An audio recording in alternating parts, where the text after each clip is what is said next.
نحمده ونصلي على رسوله الكريم اما بعد فاعوذ بالله من الشيطان الرجيم بسم الله الرحمن الرحيم رب اشرح لي صدري ويسر لي امري واحلل عقدة من لساني يفقهوا قولي۔ ذی الحج اہم کیوں ہے؟ یہ مہینہ ہمارے لیے دوسرے مہینوں کی نسبت بہت اہمیت کیوں رکھتا ہے؟ یہ ہم سب پر اللہ تعالیٰ کا بہت بڑا احسان ہے کہ اس نے ہمیں اسلام جیسی نعمت عطا کی، اچھے برے کا فرق بتایا، نیکی اور بدی کے پیمانے دیے، نیکیاں کمانے کے طرح طرح کے مواقع عطا کیے، اور انہی مواقع میں ایک موقع ذی الحج کا مہینہ بھی ہے۔ اس کے علاوہ آپ جانتے ہیں کہ رمضان المبارک کا مہینہ نیکیوں کا موسم بہار کہلاتا ہے، اور الحمدللہ ہم سب اس مہینے کو بہت اہمیت دیتے ہیں۔ اور یہ بھی آپ جانتے ہیں کہ اس مہینے کی اہمیت اس وجہ سے ہے کہ اس میں روزے جیسی عبادت پائی جاتی ہے، یعنی ہم ایک فرض عبادت کی ادائیگی کرتے ہیں۔ لیکن مشاہدے میں یہ بات آئی ہے کہ حج پہ جانے والوں کے علاوہ عام لوگ ذی الحج کے مہینے کی قدر و قیمت نہیں جانتے اور اس کا حق ادا نہیں کرتے۔ اور ظاہر بات ہے کہ اگر آپ کو کسی چیز کے بارے میں علم ہی نہیں، پتہ ہی نہیں کہ وہ کتنی خیر و برکت والی ہے، اس میں کیا کچھ بھلائیاں ہیں، تو آپ اس کا حق ادا ہی نہیں کر سکتے۔ اس لیے مناسب معلوم ہوتا ہے کہ اس مہینے کو پہچانا بھی جائے، اور اس مہینے میں کیا کچھ کرنا چاہیے، ان اعمال کا بھی تذکرہ کیا جائے، ان کی بھی یاد دہانی کی جائے، تاکہ ہم بہتر سے بہتر فائدہ اٹھا سکیں اس مہینے کی رحمتوں اور برکتوں سے۔ ابو عثمان النہدی کہتے ہیں کہ اسلاف کرام یعنی پہلے دور کے جو نیک لوگ تھے، نیک بزرگ، وہ 3 اشروں کی بڑی قدر کیا کرتے تھے: رمضان کا آخری اشرہ، ذی الحج کا پہلا اشرہ، اور محرم کا پہلا اشرہ۔ رمضان کے آخری اشرے میں طاق راتیں ہوتی ہیں، لیلۃ القدر ہوتی ہے۔ اسی طرح ذی الحج کے مہینے میں خصوصی طور پر پہلا اشرہ بہت اہم ہے کہ اس میں فریضہ حج کی ادائیگی ہوتی ہے، اور محرم کا پہلا اشرہ وہ اس اعتبار سے کہ اسلامی کیلنڈر کا پہلا مہینہ بھی ہے، اور رمضان کے روزے فرض ہونے سے پہلے مسلمان عاشورہ محرم کے روزے رکھا کرتے تھے۔ 10ویں محرم کے روزے کی بھی بہت فضیلت آتی ہے۔ آج ہم ماہ ذی الحج پہ بات کریں گے، اور ماہ ذی الحج میں بھی خاص طور پر پہلا اشرہ، پہلے 10 دن کی فضیلت کے بارے میں۔ ان 10 دنوں کی اہمیت کا اندازہ آپ اس بات سے بھی لگا سکتے ہیں کہ اللہ تعالیٰ نے قرآن پاک میں ان 10 دنوں کی قسم کھائی ہے، اور جس چیز کی قسم اللہ تعالیٰ کھاتے ہیں پھر اس سے اس چیز کی اہمیت کا اندازہ آپ کر سکتے ہیں۔ سورۃ الفجر میں اللہ تعالیٰ فرماتے ہیں والفجر ولیال عشر، قسم ہے فجر کی اور 10 راتوں کی۔ اور ان آیات کی تفسیر اکثر مفسرین کے نزدیک کیا ہے کہ ان 10 راتوں سے مراد، جسے ہم عام طور پر 10 دن بولتے ہیں نا، تو عربی میں رات پہلے آتی ہے تو 10 راتیں بولی جا رہی، مراد اس سے پہلے 10 دن ہی ہیں۔ تو اکثر مفسرین نے ان 10 راتوں سے مراد ذی الحج کی ابتدائی 10 راتیں لی ہیں، یعنی پہلا عشرہ ذی الحج لیا ہے۔ اور اگر احادیث کا مطالعہ کیا جائے تو بھی ہم دیکھتے ہیں کہ ان 10 دنوں کی بہت فضیلت ہے۔ حضرت عبداللہ بن عباس رضی اللہ تعالی عنہ کہتے ہیں کہ رسول اللہ صلی اللہ علیہ وسلم نے فرمایا ما من ایام العمل الصالح فیہا احب الی اللہ من هذه الایام یعنی ایام العشر۔ قالوا یا رسول اللہ صلی اللہ علیہ وسلم ولا الجہاد فی سبیل اللہ؟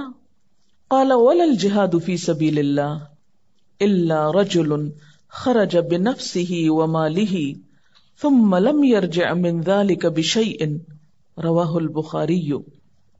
اس حدیث کا ترجمہ کچھ یوں ہے: کوئی دن ایسا نہیں جس میں کیا گیا نیک عمل اللہ تعالیٰ کو ان 10 دنوں کے عمل سے زیادہ پسند ہو۔ کوئی دن ایسا نہیں، یعنی سال میں، جس میں کیا گیا کوئی نیک عمل ان 10 دنوں میں کیے گئے نیک عمل سے بڑھ کر اللہ تعالیٰ کو پسند ہو۔ گویا ان 10 دنوں میں جو بھی نیکی کا کام آپ کریں گے اس کی ویلیو، اس کی قدر و قیمت کسی بھی دوسرے دن میں کیے ہوئے نیک عمل سے کہیں زیادہ ہوگی۔ اس سے آپ اندازہ لگا سکتے ہیں کہ ان 10 دنوں کی اہمیت پھر کیا ہے، اور ان میں نیک کام کرنے کی فضیلت کیا ہے۔ لیکن عموماً ہم جانتے ہی نہیں، اس لیے ہم عام طور پر ان 10 دنوں کو بہت نارمل لیتے ہیں اور ایسے ہی گزار دیتے ہیں جیسے سال کے کوئی اور دن ہو، ان کی طرف توجہ بھی نہیں دیتے۔ اس پر صحابہ کرام نے پوچھا، اور ظاہر ہے کہ انہیں حیرت ہوئی کہ یا رسول اللہ صلی اللہ علیہ وسلم، کیا اللہ کے راستے میں جہاد کرنا بھی اتنا پسندیدہ نہیں ان دنوں میں؟ یعنی اتنا پسندیدہ نہیں؟ تو آپ نے فرمایا، ہاں، اللہ کے راستے میں جہاد کرنا بھی اتنا پسندیدہ نہیں، سوائے اس کے کہ انسان اپنی جان و مال کے ساتھ نکلا اور واپس نہ لوٹا، یعنی شہید ہو گیا۔ تو عام دنوں میں اگر کوئی شخص اپنی جان اور مال دونوں کو اللہ کے راہ میں دے دیتا ہے تو وہ عمل اس سے بڑھ کے ہو سکتا ہے، لیکن اس کے علاوہ ان دنوں میں جو بھی کام کیا جائے گا اجر و ثواب اور قدر و منزلت کے اعتبار سے اللہ کے ہاں بہت بڑا مقام پائے گا۔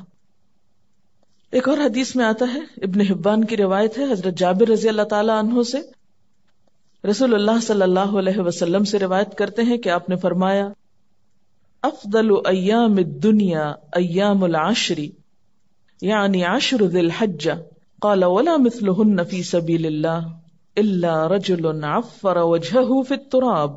ترجمہ ہے، دنیا کے سارے ایام کے مقابلے میں 10 ایام، 10 دن یعنی عشرہ ذی الحجہ سب سے زیادہ افضل ہیں۔ آپ سے پوچھا گیا، کیا جہاد فی سبیل اللہ بھی ان کے برابر نہیں؟ تو آپ نے فرمایا، جہاد فی سبیل اللہ بھی ان جیسا نہیں، سوائے اس جہاد کے جس میں انسان شہید ہو جائے۔ اب سوال یہ پیدا ہوتا ہے کہ ان 10 دنوں کی اتنی اہمیت کیوں ہے؟ اس کی وجہ کیا ہے؟ کیوں ان کو اتنی فضیلت حاصل ہے؟ تو اگر ان 10 دنوں پر غور کیا جائے تو اس میں کئی اہمیت کی باتیں ہمارے سامنے آتی۔ پہلی بات کہ انہی 10 دنوں میں یوم عرفہ ہے، یعنی 9 ذی الحج، جو حج کا اصل دن ہے۔ حضرت عبداللہ بن عامر کہتے ہیں کہ میں نبی صلی اللہ علیہ وسلم کے پاس تھا کہ کچھ لوگ آئے اور حج کے بارے میں پوچھا، تو آپ نے فرمایا، الحج عرفہ، حج عرفات میں ٹھہرنے کا نام ہے۔ تو اس وجہ سے یوم عرفہ جو ہے وہ بہت ہی اہمیت کا حامل ہے۔ یوم عرفہ دراصل گناہوں کی مغفرت اور جہنم سے نجات حاصل کرنے کا دن ہے۔ سال میں ہم کئی دن مناتے ہیں نا، کئی طرح کے، تو یہ دن خاص طور پر گناہوں سے نجات، گناہوں سے مغفرت اور جہنم سے بچنے کا دن ہے۔ حضرت عائشہ رضی اللہ تعالی عنہا کہتی ہیں کہ رسول اللہ صلی اللہ علیہ وسلم نے فرمایا، ما من یوم اکثر من ان یعتق اللہ فیہ عبدا من النار من یوم عرفہ وانہ لیدنو ثم یباہی بہم الملائکۃ فیقول ما اراد ہؤلاء۔ عرفہ کے علاوہ کوئی دن ایسا نہیں جس میں اللہ تعالیٰ کثرت سے بندوں کو آگ سے آزاد کرے، یعنی سال بھر میں سب سے زیادہ جس دن بندوں کی معافی ہوتی ہے وہ دن عرفہ کا ہے۔ اس روز اللہ تعالیٰ اپنے بندوں کے بہت قریب ہوتا ہے، وَإِنَّهُ لَيَدْنُو، وہ قریب آ جاتا ہے اور فرشتوں کے سامنے ان کی وجہ سے فخر کرتا ہے اور فرشتوں سے پوچھتا ہے، ذرا بتاؤ تو یہ لوگ مجھ سے کیا چاہتے ہیں۔ خاص طور پر عرفات کے میدان میں جو لوگ جمع ہوتے ہیں، اپنے گھر بار، بیوی بچے، بعض اوقات اور کاروبار، تجارت، دنیا کی ہر چیز چھوڑ کر، مال خرچ کر کے، جسمانی مشقت اٹھا کر اس میدان میں جب جمع ہوتے ہیں تو اللہ تعالیٰ ان کے قریب آتے ہیں، فخر کرتے ہیں، دیکھو یہ میرے بندے یہاں جمع ہیں، بتاؤ بھلا کیوں جمع ہے، کس لیے آئے؟ ذرا وہ تو ایک چٹیل میدان ہے، ایک خالی جگہ ہے، وہاں کوئی دنیا کا کام کاروبار نہیں، کچھ بھی نہیں، صرف بخشش چاہنے آئے ہیں، اللہ تعالیٰ کے بلانے پہ آئے ہیں، لبیک اللہم لبیک، اللہ تو نے بلایا، ہم حاضر ہو گئے۔ کس لیے آئے ہیں؟ کہ تو ہمیں معاف کر دے۔ تو عشرہ ذی الحج کا یہ دن بہت ہی اہمیت کا حامل ہے، اس اعتبار سے کہ اس دن گناہوں کی بخشش ہوتی ہے، اور اس کثرت سے ہوتی ہے کہ رسول اللہ صلی اللہ علیہ وسلم نے فرمایا، عرفہ کے دن اللہ تعالیٰ فرشتوں کے سامنے فخر کرتا ہے کہ میرے بندوں کو دیکھو، پراگندہ سر، غبار آلود، دور دراز سے میرے پاس آئے ہیں اور میں تم کو گواہ بناتا ہوں کہ ان سب کو میں نے بخش دیا. فرشتے کہتے ہیں کہ ان میں فلاں شخص گناہگار ہے. اللہ تعالیٰ فرماتا ہے میں نے ان سب کو معاف کر دیا. آپ صلی اللہ علیہ وسلم نے فرمایا عرفہ کے دن اللہ تعالیٰ بہت سے لوگوں کو دوزخ سے آزاد کر دیتا ہے. یعنی ایسے لوگوں کی بخشش ہوتی ہے جن پہ جہنم واجب ہو چکی ہے، ان کو تو لازماً سزا ملنی چاہیے. لیکن جب لوگ خالصتاً اللہ کی رضا کی خاطر اور اپنے گناہ بخشوانے کے لیے، کسی شہرت کے لیے نہیں، کسی غرض کے لیے نہیں، کسی دکھاوے کے لیے نہیں، صرف معافی چاہنے کے لیے اس کے بلانے پر اس میدان میں حاضر ہوتے ہیں اس مخصوص دن اور مخصوص وقت، اور پھر رو دھو کر اللہ تعالیٰ سے معافی چاہتے ہیں، تو اللہ تعالیٰ ان کو معاف کر دیتے ہیں اور ان کی گردنیں جہنم سے آزاد کر دیتے ہیں. ایک اور حدیث میں آتا ہے آپ صلی اللہ علیہ وسلم نے فرمایا لوگو ان 10 دنوں میں اللہ تعالیٰ تمہاری حاضری کی وجہ سے، یعنی تمہارے وہاں آنے کی وجہ سے تم پر فرشتوں کی جماعت میں فخر کرتا ہے اور فرماتا ہے کہ تمہارے گناہوں کو میں معاف کرتا ہوں مگر حق العباد، نیک لوگوں کی خطاؤں کو معاف کرتا ہوں اور نیکوں کے سوال کو پورا کرتا ہوں. یعنی جو دعائیں مجھ سے مانگتے ہیں گناہوں کی معافی کے علاوہ جو اور ان کی حاجتیں ہیں، دعائیں ہیں، ان کو بھی پورا کرتا ہوں. اور مزدلفہ میں بھی اللہ تعالیٰ نیکوں کی مغفرت فرماتا ہے اور ان کی سفارش منظور فرماتا ہے. اس حدیث سے یہ پتہ چلتا ہے کہ حقوق العباد بہت اہم ہے. وہ گناہ جو ہم اللہ تعالیٰ کے حق میں قصور کر جاتے ہیں یا صغیرہ گناہ جن کو کہتے ہیں، وہ تو معاف ہو جاتے ہیں، لیکن حق العباد یا حقوق العباد کے بارے میں پھر بھی جب تک بندے معاف نہ کریں اس وقت تک معافی نہیں ہوتی، الا یہ کہ اللہ تعالیٰ ان بندوں کو کسی اور چیز سے راضی کر دے اور ان بندوں کی بخشش کر دے. یہ پھر ڈیپینڈ کرتا ہے کہ معافی مانگنے والا اپنے گناہوں پہ نادم کتنا ہے، شرمسار کتنا ہے، اور آئندہ کے لیے ان گناہوں سے بچنے کے لیے کیا سوچتا ہے. آپ صلی اللہ علیہ وسلم نے فرمایا اللہ کے نزدیک عرفہ کے دن کی بڑی فضیلت ہے. اللہ تعالیٰ نے آسمان والوں سے فخر کر کے فرمایا ہے کہ میرے بندوں کو دیکھو، دور دراز سے، پراگندہ سر یعنی الجھے ہوئے بالوں والے، کیونکہ وہ حج کا موقع ایسا ہوتا ہے نا کہ انسان کو اپنی پرواہ نہیں ہوتی یا موقع ہی نہیں ہوتا. گرد آلود سر، گرد آلود یعنی کپڑوں پہ بھی گرد ہے. آج کے زمانے تو پھر گاڑیاں موٹریں ہیں. عام طور پر جو لوگ پیدل چل کے آتے ہیں تو ان کے احرام جو ہیں واقعی مٹی سے آلود ہو چکے ہوتے ہیں. فرمایا کہ دیکھو دور دراز سے پراگندہ سر، گرد آلود یہاں آئے ہیں، میری رحمت کی امید کرتے ہیں اور میرے عذاب کو دیکھا نہیں اور اس کے باوجود بھی ڈرتے ہیں. مراد یہ ہے اس نویں تاریخ کو اللہ تعالیٰ بہت سے لوگوں کو دوزخ سے آزاد کر دیتا ہے. پھر آپ دیکھتے ہیں کہ اسی عشرہ ذی الحج میں یوم النحر بھی ہے، قربانی کا دن، اور یہ بھی سال کے دنوں میں بہت اہم دن ہے، کیونکہ رسول اللہ صلی اللہ علیہ وسلم نے فرمایا اعظم الایام عند اللہ یوم النحر و یوم القر. اللہ کے نزدیک سب سے زیادہ باوقار اور عظمت والا دن یوم النحر ہے. یعنی ہر دن کی اپنی فضیلت ہے. یوم عرفہ بخشش کا دن ہے اور یوم النحر یا قربانی کا دن بڑا عظمت والا دن ہے. اللہ کے ہاں اس کی بڑی قدر و منزلت ہے. اور پھر اس کے بعد منا میں ٹھہرنے کا دن یعنی اگلا دن. اب آپ دیکھیے کہ جو عشرہ اتنا اہم ہے اور اس کی اللہ تعالیٰ کے ہاں بہت قدر و منزلت ہے، اور پھر ان دو باتوں کے بارے میں پڑھ کر کے لوگ وہاں پر جا کر حج کرتے ہیں، قربانی کرتے ہیں، منا میں ٹھہرتے ہیں. اگر ہم لوگوں کو یہ موقع نہیں ملتا تو پھر کیا کریں؟ یعنی اگر ہم حج پہ نہیں جا سکتے تو یہاں رہ کر ان دنوں سے کیسے فائدہ اٹھا سکتے ہیں؟ ہمیں کیا کچھ کرنا چاہیے؟ تو آئیے چند باتیں اس کے بارے میں کرتے ہیں. سب سے پہلا کام، ذی الحج کا چاند دیکھ کر دعا مانگنی چاہیے. عام طور پر عید الفطر کا چاند تو بہت سے لوگ دیکھنے کا اہتمام کرتے ہیں، لیکن ذی الحج کا چاند دیکھنا بھول جاتے ہیں، کیونکہ ان دنوں کی حاجیوں کے نزدیک تو بہت اہمیت ہوتی ہے، لیکن عام لوگ بھولے ہوئے ہوتے ہیں. اور ویسے بھی ہر مہینے جب چاند دیکھیں تو دعا مانگیں، اور وہ دعا بھی بہت خوبصورت ہے. اللہم اہلہ علینا بالامن والایمان والسلامت والاسلام ربی وربک اللہ. اے اللہ تو اس چاند کو ہم پر امن و ایمان اور سلامتی اور اسلام کے ساتھ طلوع فرما. اے چاند میرا اور تمہارا رب اللہ ہی ہے.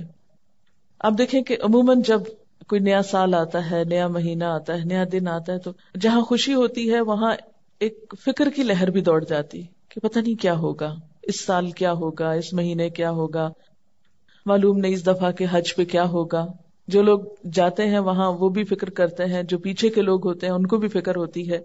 تو ایسے موقعوں پر اتنی خوبصورت دعا سکھائی گئی کہ امن، ایمان اور سلامتی کی دعائیں مانگو، اور اس وقت ہم سب کو کتنی ضرورت ہے. اسی طرح ایک اور دعا بھی حضور صلی اللہ علیہ وسلم سے مروی ہے. حضرت قتادہ سے روایت ہے کہ رسول اللہ صلی اللہ علیہ وسلم جب نیا چاند دیکھتے تو یہ دعا پڑھا کرتے تھے: ہلال خیر و رشد، ہلال خیر و رشد، آمنت بالذی خلقک. چاند ہدایت اور بھلائی کا ہو، چاند خیر و بھلائی کا ہو. یعنی 2 دفعہ آپ نے یہ دعا مانگی کہ یا اللہ یہ مہینہ خیر و بھلائی کا ہو، ہدایت کا ہو. میں ایمان لایا اس ذات پر جس نے تجھے پیدا کیا. یعنی میں تیری پوجا نہیں کرتا، اس رب کی عبادت کرتا ہوں کہ جو تجھے پیدا کرنے والا ہے. عام طور پر ہم ان دعاؤں کو اہمیت نہیں دیتے. ہم سمجھتے ہیں کہ ہاں بس ٹھیک ہے کہہ دیا اور لکھا ہوا ہے کتابوں میں اور ہونا چاہیے، لیکن جب اپنے عمل کی بات آتی ہے تو بھول جاتے ہیں. تو ایسے میں اگر آپ کو چاند دیکھنے کا اتفاق نہیں بھی ہوا یا نصیب نہیں بھی ہوا تو آپ کیا کیا کیجئے کہ جو اسلامی کیلنڈر کے ابتدا کی ڈیٹ ہے اگر آپ نے کہیں لکھ کے رکھی ہے تو اس پر اس دعا کو چھوٹا چھوٹا کر کے لکھ لیا کیجئے، اور ہر مہینے کے آغاز میں پڑھ لیا کریں. تو انشاءاللہ تعالی خیر و بھلائی ہوگی جس کی ہم سب بہت محتاج ہیں. پھر اسی طرح ایک اور دعا آتی ہے، ابو داؤد کی روایت ہے: الحمد للہ الذی ذہب بشہر کذا وجاء بشہر کذا. سب تعریف اس اللہ کے لیے ہے جو اس مہینے کو لے گیا، یعنی پچھلا مہینہ ذوالقعدہ کا چلا گیا اور دوسرا مہینہ آ گیا. یعنی دن اور رات کا پھیر اللہ کے ہاتھ میں ہے، مہینوں کا پھیر، وقت، سب کچھ اس کے ہاتھ میں ہے. اس لیے اسی کے لیے تعریف ہے اور اسی کے لیے شکر ہے. جب چاند دیکھ کر دعا مانگ چکے تو پھر اس کے بعد کیا کریں؟ کچھ اور کام ہے. اگر اللہ تعالی حج کی توفیق دے تو حج کا ارادہ کرنا چاہیے، نیت کرنی چاہیے. یہ مہینہ ہمیں ایک فریضے کی یاد دہانی کراتا ہے. اگر ہم پر حج فرض ہو، جو شخص سفر حج اور سواری کے اخراجات کا متحمل ہو اس پہ حج فرض ہوتا ہے. یعنی سفر کا خرچہ ہو اور وہاں رہنے کا خرچہ جس کے پاس موجود ہو. قرآن پاک میں اللہ تعالیٰ فرماتے ہیں: وَلِلَّهِ عَلَى النَّاسِ حِجُّ الْبَيْتِ مَنِ اسْتَطَاعَ إِلَيْهِ سَبِيلًا وَمَنْ كَفَرَ فَإِنَّ اللَّهَ غَنِيٌّ عَنِ الْعَالَمِينَ. لوگوں پر اللہ کا یہ حق ہے، یعنی اللہ کا حق ہے کہ جو اس کے گھر تک پہنچنے کی استطاعت رکھتا ہو، یعنی جو کوئی وہاں جا سکتا ہو وہ اس کا حج کرے، اور جو کوئی اس حکم کی پیروی سے انکار کرے، یعنی استطاعت کے باوجود جانے کا سوچتا ہی نہیں اور جائے ہی نہیں، تو اسے معلوم ہونا چاہیے کہ اللہ تمام دنیا والوں سے بے نیاز ہے. اسے پرواہ نہیں ہے ایسے لوگوں کی کہ جن کو اللہ نے مال دیا ہے، وسعت دی ہے، حیثیت دی ہے، استطاعت ہے، اور پھر بھی وہ اس کے گھر آنے کے لیے نہیں سوچتے، اس کی طرف رجوع نہیں کرتے.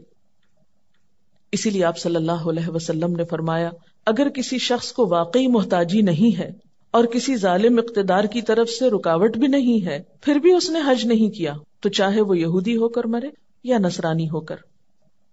حضرت عبداللہ بن عباس کہتے ہیں کہ رسول اللہ صلی اللہ علیہ وسلم نے فرمایا: اے لوگو، تم پہ حج فرض ہو چکا ہے، اس کی ادائیگی میں جلدی کرو. یعنی جن لوگوں پہ حج فرض ہو چکا ہے ان کو فرمایا، اس لیے کہ تم میں سے کوئی نہیں جانتا کہ کب کیا رکاوٹ پیش آ جائے. کیونکہ بعض اوقات ہمارا ارادہ ہوتا ہے، نیت ہوتی ہے، تیاری ہوتی ہے، کچھ پتہ نہیں کہ آئندہ سال حالات کیا ہوں، صحت کیسی ہو، دنیا کے حالات کیا ہوں.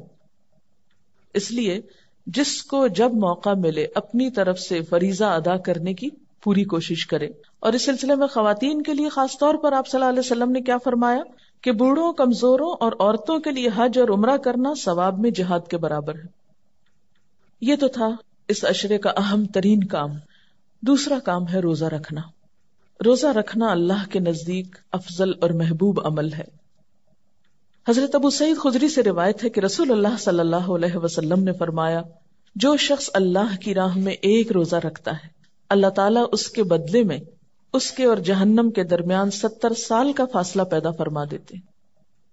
یعنی روزہ جو ہے ایک ایسی پسندیدہ عبادت ہے جو انسان کو دوزخ کی آگ سے دور کرتی ہے.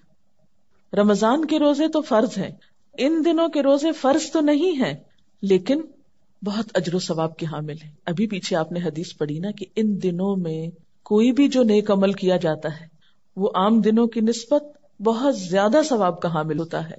تو مثلا اس عشرے میں روزہ رکھیں گے تو اس کا اجر و ثواب جو ہے وہ کہیں زیادہ ہوگا پچھلے مہینے کے روزے رکھنے سے. یا مثلا اس سے آگے ایک رمضان کے روزوں کا بہت ثواب ہے، پھر اسی طرح عاشورہ محرم کے روزے کا اور ذی الحج کے ان پہلے دنوں کے روزے کا، اور خاص طور پر 9 تاریخ کا روزہ، 9 ذی الحج کا روزہ جو حاجیوں کے لیے تو نہیں ہے، لیکن ہم جیسے لوگ جو پیچھے ہوں وہ اہل حج کے ساتھ اس دن روزے جیسی عبادت کے ذریعے ان کے ساتھ شریک ہو سکتے ہیں. اس کے بارے میں آپ صلی اللہ علیہ وسلم نے فرمایا صوم یوم عرفہ احتسب علی اللہ ان یکفر السنۃ التي قبلہ والتي بعدہ. صحیح مسلم کی روایت ہے، یوم عرفہ کے روزے کے متعلق مجھے اللہ تعالیٰ سے امید ہے کہ وہ 1 سال پہلے اور 1 سال بعد کے گناہوں کے لیے کفارہ بن جائے گا. یعنی اگر آپ اس دن کا روزہ رکھتے ہیں تو اللہ تعالیٰ سے اس امید کے ساتھ کہ پچھلے سال کے بھی گناہ معاف ہو جائیں اور آئندہ کے بھی، یعنی جو کیے ہیں اور جو نہیں کیے. ایک اور روایت میں آتا ہے کہ عشرہ ذی الحج میں عبادت اللہ تعالیٰ کو بہت پسند ہے. ان دنوں میں ایک روزہ رکھنے کا ثواب سال بھر کے روزوں کے ثواب کے برابر ہوتا ہے. ترمذی کی اس روایت میں کیا آتا ہے کہ اگر آپ ان دنوں میں روزہ رکھتے ہیں، مثلا یہ پہلے 9 دن، ایک ایک روزے کا ثواب کتنا ہے جیسے آپ نے سال بھر روزہ رکھا. اور اگر آپ کے مثلا قضا روزے رہتے ہیں تو آپ کو کبھی بھی رکھنے ہیں، اگر ان دنوں میں رکھ لیں تو اس میں کیا ہوگا، قضا بھی ہو جائے گی اور ان دنوں میں روزہ رکھنے کا ثواب بھی ہو جائے گا. لیکن 9 تاریخ کا روزہ جو ہے وہ خالصتاً اسی نیت سے رکھیے، اس کو قضا میں نہ رکھیے. حضرت حنیدہ بن خالد اپنی بیوی سے روایت کرتے ہیں اور وہ حضور صلی اللہ علیہ وسلم کی زوجہ محترمہ سے روایت کرتی ہیں. وہ فرماتی ہیں کہ رسول اللہ صلی اللہ علیہ وسلم 10ویں محرم اور ذی الحج کے 9 دن اور 3 دن ہر مہینے سے اس طرح کے پہلی پیر اور 2 خمیس روزے رکھتے تھے. یعنی آپ کے روزوں کا طریقہ کیا تھا، 10ویں محرم کا روزہ رکھتے، ذی الحج کے یہ 9 دن روزے رکھتے اور ہر مہینے کے 3 دن. اور وہ کس طرح، ایک تو وہ آتا نا ایام 20 کے روزے، اور ایک دوسرا بھی آتا ہے کہ پہلے منڈے کو، ضروری نہیں کہ وہ پہلی تاریخ کو ہی ہو، وہ 2 3 4 5 کو بھی ہو سکتی ہے. تو آپ صلی اللہ علیہ وسلم ہر مہینے میں پہلی پیر، پھر خمیس اور اس کے بعد والی خمیس کے روزے نہیں چھوڑتے تھے. خمیس کہتے ہیں تھرسڈے کو، جمعرات. ہر ماہ کی پہلی پیر، پھر جمعرات اور اس کے بعد والی جمعرات، یعنی اس طریقے پر آپ روزے رکھا کرتے تھے. اب آپ یہاں پر روایت کو بھی دیکھیے کہ شوہر بیوی سے روایت کر رہے ہیں، اور بیوی کہاں سے کر رہی ہیں، آپ صلی اللہ علیہ وسلم کی زوجہ محترمہ سے. اس سے کیا پتہ چلتا ہے کہ اسلام میں علم مرد اور عورت دونوں کے لیے، اور علم کی خدمت دونوں نے کی ہے. حضرت عائشہ رضی اللہ تعالیٰ عنہا سے روایت ہے جس میں ان سے ان روزوں کے متعلق سوال ہوا کہ کیا آپ یہ روزے رکھتے تھے، تو انہوں نے جواب دیا ہاں. حضرت عبداللہ بن عمر بھی، جن سے بہت سی احادیث مروی ہیں، ان کا عمل بھی ثابت ہے کہ وہ اس عشرے کے روزے رکھا کرتے تھے. یہ لفظ عشرہ سہولت کے لیے بولا جا رہا ہے، ورنہ جملہ بہت لمبا ہو جاتا ہے. عشرہ سے اگرچہ مراد 10 دن ہوتے ہیں لیکن عید کے دن کا روزہ نہیں ہوتا. تو اس وقت جب بھی میں عشرہ بول رہی ہوں ذی الحج کا، تو اس سے مراد کیا ہے، پہلے 9 دن. اب آپ دیکھیے کہ اس سے بھی ذی الحج کے پہلے عشرے کی اہمیت اور فضیلت پتہ چلتی ہے کہ کیوں اتنا اہم ہے یہ عشرہ. اسی میں حج ہے، اسی میں روزے کا اتنا ثواب بتایا گیا اور کچھ اور اعمال بھی. اب رمضان میں صرف روزہ ہوتا ہے نا، یا آپ عمرہ کر سکتے ہیں، حج تو نہیں ہوتا رمضان میں. لیکن ان دنوں میں آپ حج بھی کر سکتے ہیں، اور اگر حج کا موقع نہیں تو پھر روزہ رکھ سکتے ہیں، اور پھر ساتھ قربانی بھی آگے جا کے ہو سکتی. تو گویا اس عشرے کی فضیلت اس لیے بھی ہے کہ اس میں ایک سے زائد عبادات کا موقع مل جاتا ہے. تو ہمیں کیا کرنا ہے، کیسے سیلیبریٹ کرنے ہیں یہ دن؟ نمبر 1 آغاز میں دعا، نمبر 2 روزہ، نمبر 3 نوافل کا اہتمام، کیونکہ ان دنوں کے نفل عام دنوں کے نفل کے مقابلے میں زیادہ اجر و ثواب کا سبب ہوں گے. اگر آپ کو اللہ تعالیٰ توفیق دے روزے رکھنے کی تو سحری کو تو اٹھنا ہی ہوگا. جب سحری کو اٹھیں گے تو تہجد بھی پڑھ لیں ساتھ. اور ویسے بھی آپ جانتے ہیں قیامت کے دن نماز کے بارے میں پہلا سوال ہوگا، پہلا حساب ہوگا نماز. دوزخ میں جانے والوں سے جب پوچھا جائے گا کہ ما سلککم فی سقر، کیا چیز تمہیں دوزخ میں لے گئی؟ قالوا لم نک من المصلین، وہ کہیں گے کہ ہم نماز پڑھنے والوں میں سے نہ تھے، ہم نماز نہیں پڑھتے تھے. ولم نک نطعم المسکین، اور ہم مسکین کو کھانا نہیں کھلاتے تھے. اور ایک اور حدیث سے آپ کو معلوم ہے کہ آپ صلی اللہ علیہ وسلم نے فرمایا آدمی اور شرک یا کفر کے درمیان حد فاصل نماز ہے، یعنی نماز کا پڑھنا یا نہ پڑھنا ہے. اگر اس حد کو گرا دیا جائے تو کفر اور اسلام پھر ایک ہی چیز نظر آتی. گویا ایک مسلمان کی پہچان ہے نماز. اگر یہ پہچان ختم ہو گئی تو اس کا دین خطرے میں پڑ گیا. فرض نماز تو فرض نماز ہے، لیکن نوافل تہجد کے علاوہ آپ اشراق، چاشت وغیرہ کے بھی پڑھ سکتے ہیں، نمازوں کے بعد بھی پڑھ سکتے ہیں، جب جب موقع ملے. نفل تو ایک مرضی کی اور پسند کی عبادت ہے نا، آپ کی اپنی خوشی کی عبادت ہے. لیکن یہاں چلتے چلتے نوافل کا اجر و ثواب بتاتی چلوں. اللہ نے فرمایا میرا بندہ لگاتار نوافل کے ذریعے میرے قریب آتا ہے یہاں تک کہ میں اسے پسند کرتا ہوں، یعنی میں اسے پسند کرنے لگتا ہوں. اور جب میں اسے پسند کر لیتا ہوں تو اس کا کان بن جاتا ہوں جس سے وہ سنتا ہے، اس کی آنکھ بن جاتا ہوں جس سے وہ دیکھتا ہے، اس کا ہاتھ بن جاتا ہوں جس سے وہ پکڑتا ہے، اس کا پاؤں بن جاتا ہوں جس سے وہ چلتا ہے. اگر وہ مجھ سے مانگے تو میں لازماً اسے دیتا ہوں، اگر مجھ سے پناہ طلب کرے تو میں یقیناً اسے پناہ دیتا ہوں. اللہ کا محبوب بندہ بن جاتا ہے جو صرف فرائض کی حد تک عبادات نہیں کرتا، جو صرف فرض ہی ادا کرنے میں دلچسپی نہیں رکھتا، بلکہ اس سے آگے بڑھ کر نوافل کا شوق بھی رکھتا ہے. عام طور پر ہم اس معاملے میں بہت کوتاہی کر جاتے ہیں. ہم سوچتے ہیں نفل ہی تو ہے، کیا ہوا. تو اس میں یہ ہے کہ ٹھیک ہے، بہت مصروفیت کے وقت آپ کے ٹیسٹ ہو رہے ہیں، بہت پڑھائی ہو رہی ہے، علم حاصل کرنا بھی فرض ہے، تو اس میں رخصت گنجائش ہو سکتی ہے. لیکن بعض اوقات ہمیں موقع بھی ہوتا ہے تو ہم محض سستی کے مارے اس کی طرف توجہ نہیں کرتے، یعنی کوئی کام نہیں ہوتا، صرف ایک باتوں کا شوق ہے مثلاً، یا کچھ اور کام کرنے کا، تو دنیا کی محبت ہمیں فوراً نمازوں سے دل اچاٹ کرا دیتی. بہرحال اگر نوافل نہ بھی پڑھ سکیں تو کم از کم فرائض کی طرف تو متوجہ رہیں. اور جیسے کہ پہلے میں نے کہا کہ قیامت کے دن پہلی چیز جس کا حساب ہوگا وہ نماز ہے. اگر وہ درست ہوئی تو انسان کامیاب ہو گیا، اگر وہ خراب نکلی تو ناکام ہوا. اور اگر اس کے فرائض میں کچھ کمی رہ گئی تو اللہ تعالیٰ فرمائیں گے کہ دیکھو میرے بندے کی کوئی نفلی عبادت ہے، تو اس نفلی عبادت کے ذریعے اس نقص کی تکمیل کر دی جائے گی جو فرائض میں باقی رہ گیا ہو. پھر اس کے تمام اعمال کا حساب اسی طرح ہوگا، یعنی جیسے زکوٰۃ ہے، کمی بیشی پھر نفل صدقات سے پوری ہوگی. اسی طرح روزے ہیں، اگر روزہ ہم نے اپنی طرف سے رکھا لیکن کوئی چیز ایسی ہو گئی انجانے میں کہ جس سے خلل ہو گیا اس عبادت میں، تو خلل تو ہو گیا، تو وہ نوافل سے پورے کر دیے جائیں گے. ساری عبادتوں کے حساب جو ہیں پھر اسی طرح ہوں گے. ان دنوں میں یا اس عشرے میں روزے کے اہتمام کے ساتھ ساتھ پھر ذکر کی طرف بھی توجہ کرنی ہے. آپ جانتے ہیں اللہ تعالیٰ فرماتے ہیں فَاذْكُرُونِي أَذْكُرْكُمْ، تم مجھے یاد رکھو میں تمہیں یاد کروں گا. وَاشْكُرُوا لِي وَلَا تَكْفُرُونِي، میرا شکر ادا کرو، کفران نعمت نہ کرو. اور ذکر کرنے کا فائدہ خود ہم ہی کو ہوتا ہے. الا بذکر اللہ تطمئن القلوب، سنو اللہ کے ذکر سے دلوں کو اطمینان نصیب ہوتا ہے. اور اللہ تعالیٰ قرآن پاک میں تاکید بھی کرتے ہیں یا ایھا الذین آمنوا اذکروا اللہ ذکرا کثیرا وسبحوہ بکرۃ واصیلا، اے ایمان والو اللہ کا بہت زیادہ ذکر کرتے رہو اور صبح و شام اس کی پاکیزگی بیان کرو، یعنی بہت زیادہ اللہ کو یاد کرو، اور خصوصاً صبح و شام. تو عام دنوں میں بھی یہ کرنا ہے، لیکن ان دنوں میں ذکر کرنے کا ثواب بھی کئی گنا زیادہ ہو جائے گا.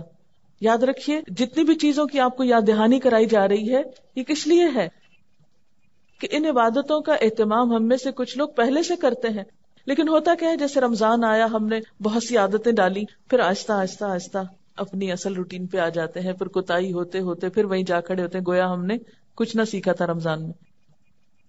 لیکن جب ہم اللہ کی رحمت سے اس مہینے کو پہنچتے ہیں تو پھر نیکی کے ان کاموں کی یاد دہانی دوبارہ کرا دی جاتی ہے اور پھر ہم اللہ تعالیٰ کے قریب ہونے لگتے ہیں. اور ذکر کے بارے میں تو آپ کو معلوم ہے کہ نبی صلی اللہ علیہ وسلم نے کیا فرمایا تھا کہ اللہ کا ذکر اتنا کرو کہ لوگ مجنون کہنے لگے. یعنی اگر کوئی کہنا کہ یہ تو پاگل ہی ہو گیا، ہر وقت اللہ کی باتیں کرتے ہیں، تو سمجھو کہ اچھا سرٹیفکیٹ مل گیا ہے جس کو قیامت کے دن پیش کر سکیں گے کہ اللہ تیرا نام لینے کی وجہ سے، تیری یاد کی وجہ سے لوگوں نے مجھے یہ ٹائٹل دیا.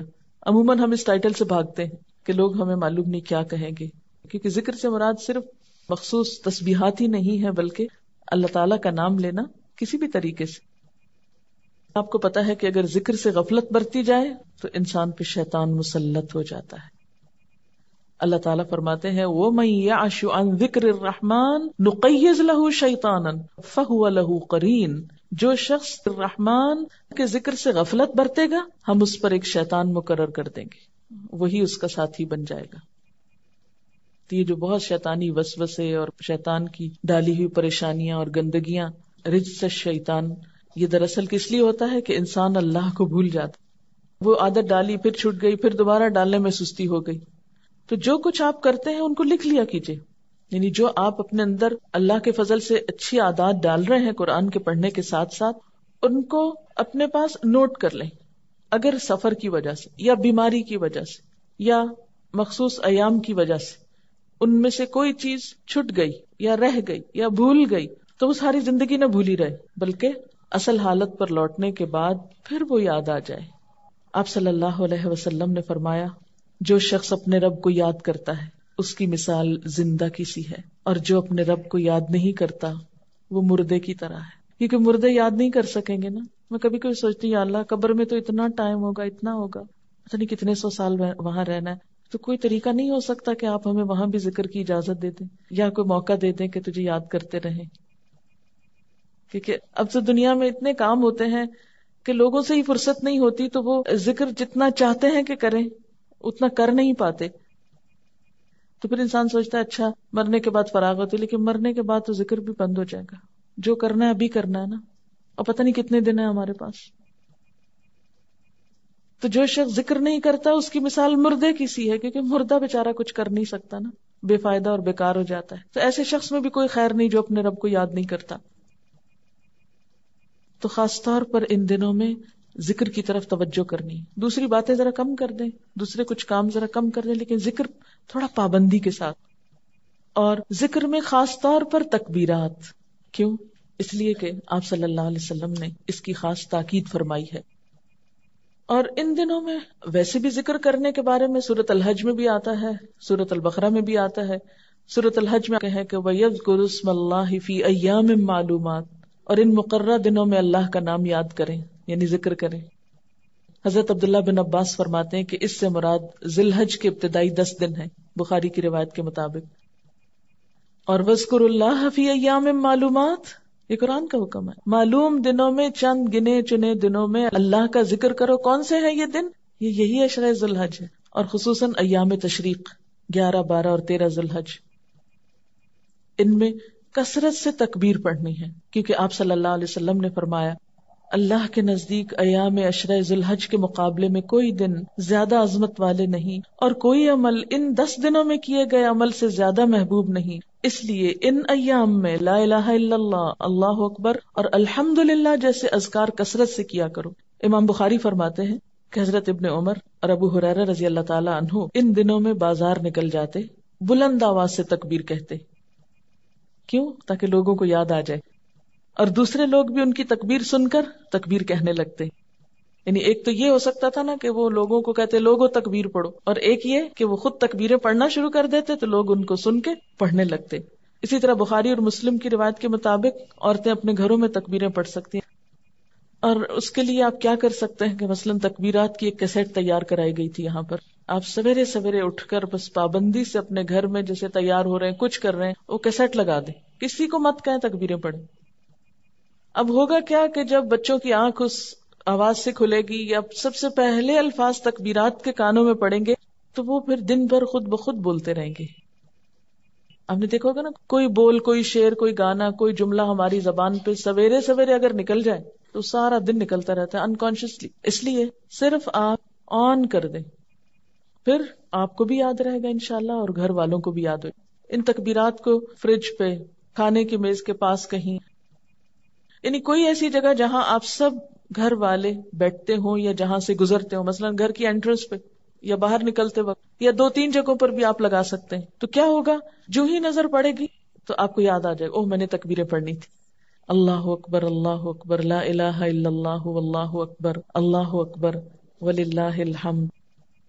اس کے علاوہ ان دنوں میں صدقہ خیرات کیا جا سکتا ہے، کیونکہ عام دنوں کے مقابلے میں ان دنوں میں خرچ کرنے کا ثواب کئی گنا زیادہ ہوگا. جیسے رمضان میں خرچ کرنے کا ثواب عام دنوں کے مقابلے میں زیادہ ہے، تو ان دنوں میں بھی آپ خصوصی صدقے کا اہتمام کریں. قرآن پاک میں اللہ تعالیٰ فرماتے ہیں وَأَنفِقُوا مِمَّا رَزَقْنَاكُمْ مِن قَبْلِ أَن يَأْتِيَ أَحَدَكُمُ الْمَوْتُ فَيَقُولَ رَبِّ لَوْلَا أَخَّرْتَنِي إِلَى أَجَلٍ قَرِيبٍ فَأَصَّدَّقَ وَأَكُن مِّنَ الصَّالِحِينَ. جو رزق ہم نے تمہیں دیا ہے اس میں سے خرچ کرو اس سے پہلے کہ تم میں سے کسی کی موت کا وقت آ جائے، اور اس وقت وہ کہے کہ اے میرے رب کیوں نہ تو نے مجھے تھوڑی سی مہلت اور دے دی، تھوڑا وقت اور مل جاتا کہ میں صدقہ دیتا اور صالح لوگوں میں شامل ہو جاتا. یا اللہ میں صدقہ کر کے نیک بن جاتا، صدقہ دیتا اور نیک بندوں میں شامل ہو جاتا. یا اللہ تھوڑا سا وقت اور مل جاتا. تو موت کے وقت تو 1 منٹ بھی اور نہیں ملے گا. اب جو وقت ملا ہے اس میں کچھ نہ کچھ کر لینا چاہیے، کیونکہ قیامت کے دن تو پھر کوئی کام نہیں آئے گا. یا ایھا الذین آمنوا انفقوا مما رزقناکم من قبل ان یأتی یوم لا بیع فیہ ولا خلۃ ولا شفاعۃ والکافرون هم الظالمون. اے لوگو جو ایمان لائے ہو، جو کچھ مال و متاع ہم نے تم کو بخشا ہے، جو کچھ ہم نے تم کو دیا ہے اس میں سے خرچ کرو، یعنی اپنی ملکیت کی چیزوں میں سے کرنا چاہیے قبل اس کے کہ وہ دن آ جائے جس میں نہ خرید و فروخت ہوگی، کیونکہ دنیا میں ہم مال بچا کے رکھتے ہیں کہ بزنس میں لگائیں گے، نہ دوستی کام آئے گی نہ سفارش چلے گی. اور ظالم اصل میں وہ ہیں جو انکار کی روش اختیار کرتے ہیں، یعنی احکام سن کے بھی ٹس سے مس نہیں ہوتے. آپ صلی اللہ علیہ وسلم نے فرمایا قیامت کے دن جب کوئی سایہ نہ ہوگا تو صدقہ مومن پہ سایہ بن جائے گا. ان ظل المؤمن یوم القیامت صدقتہ، مومن کا سایہ قیامت کے دن اس کا صدقہ ہوگا. صدقہ اللہ تعالیٰ کے غضب کو ٹھنڈا کرتا ہے، بری موت سے بچاتا ہے. آپ نے فرمایا صدقہ کرنے میں جلدی کرو، کیونکہ بلائیں صدقے سے آگے نہیں بڑھ سکتی، صدقے سے رک جاتی ہیں. یعنی کوئی مصیبت آ رہی ہوتی ہے اور صدقہ کرنے سے پیچھے چلی جاتی ہے. صدقہ مصیبت میں رکاوٹ ڈال دیتا ہے. اللہ تعالیٰ فرماتے ہیں یا ابن آدم انفق علیک، اے انسان تو میری راہ میں خرچ کر، میں تیرے اوپر خرچ کروں گا، تو دے میں تجھے اور دوں گا. آپ صلی اللہ علیہ وسلم نے فرمایا صدقہ مال کو کم نہیں کرتا.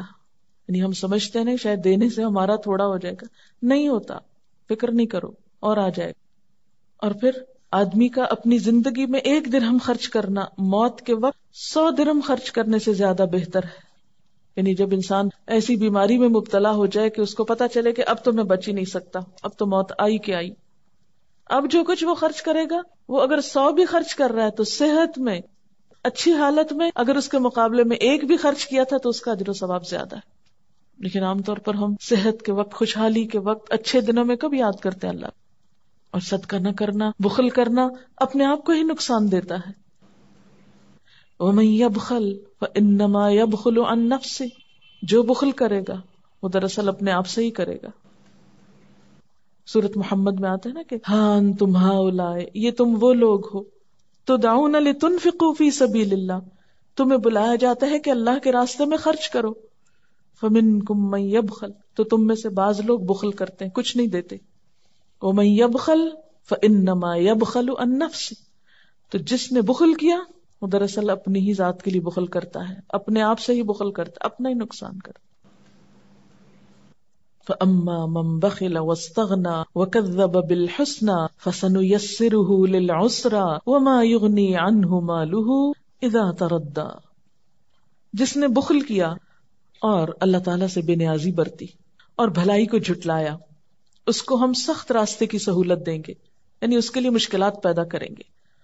اس کا مال آخر اس کے کس کام آئے گا جب وہ خود ہلاک ہو گیا؟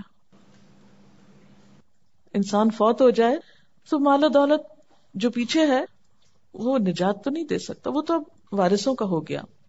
وہ جہاں چاہیں خرچ کریں، چاہے تو اچھی جگہ پہ کریں اور چاہے تو غلط جگہ پہ خرچ کریں. کمایا آپ نے تھا، محنت آپ نے کی، مالک آپ تھے، لیکن جب آپ چلے گئے دنیا سے تو اوروں کا ہو گیا اور انہوں نے اس کے ساتھ جو جی چاہا کیا. مال مفت دل بے رحم، کیونکہ جو مال انسان خود کماتا ہے اس کی پھر قدر ہوتی، اور جو وراثت میں مفت میں مل جاتا ہے عموماً اس کی قدردانی نہیں ہوتی. اور یہ بھی یاد رکھیے کہ اللہ کی راہ میں دینے والوں کے لیے فرشتے بھی دعائیں کرتے ہیں. بخاری کی روایت ہے ہر روز صبح 2 فرشتے اترتے ہیں. ایک یہ دعا کرتا ہے یا اللہ سخی اور خرچ کرنے والے کو مال میں زیادتی اور برکت دے. دوسرا کہتا ہے نہ دینے والے بخیل اور کنجوس کے مال میں کمی کر دے اور اس کو برباد کر دے. تو ان دنوں میں خصوصی صدقات کرنے ہیں آپ کو انشاءاللہ. سب سے پہلی چیز، اگر آپ نے ابھی تک زکوٰۃ نہیں دی تو فوراً اس کا حساب کیجیے. یعنی زکوٰۃ اگر ڈیو ہے، کیونکہ بعض اوقات ہم رمضان میں دے دیتے ہیں یا آدھی اس وقت دے دیتے ہیں، پھر سوچتے ہیں اچھا بعد میں کچھ دے دیں گے، تو تاخیر نہ کیجیے، اس کو ادا کیجیے. پھر اسی طرح صدقے کی مختلف اقسام کی طرف توجہ کیجیے. فرض صدقے کی ادائیگی کے بعد، کیونکہ اگر فرض ادا نہیں ہوا تو نفل کا اتنا فائدہ نہیں ہوگا. نفل سے فرض پورا کیا جائے گا اور کئی نفل ملا کے ایک فرض بنتا ہے، تو اس لیے پہلے فرض ادا کریں.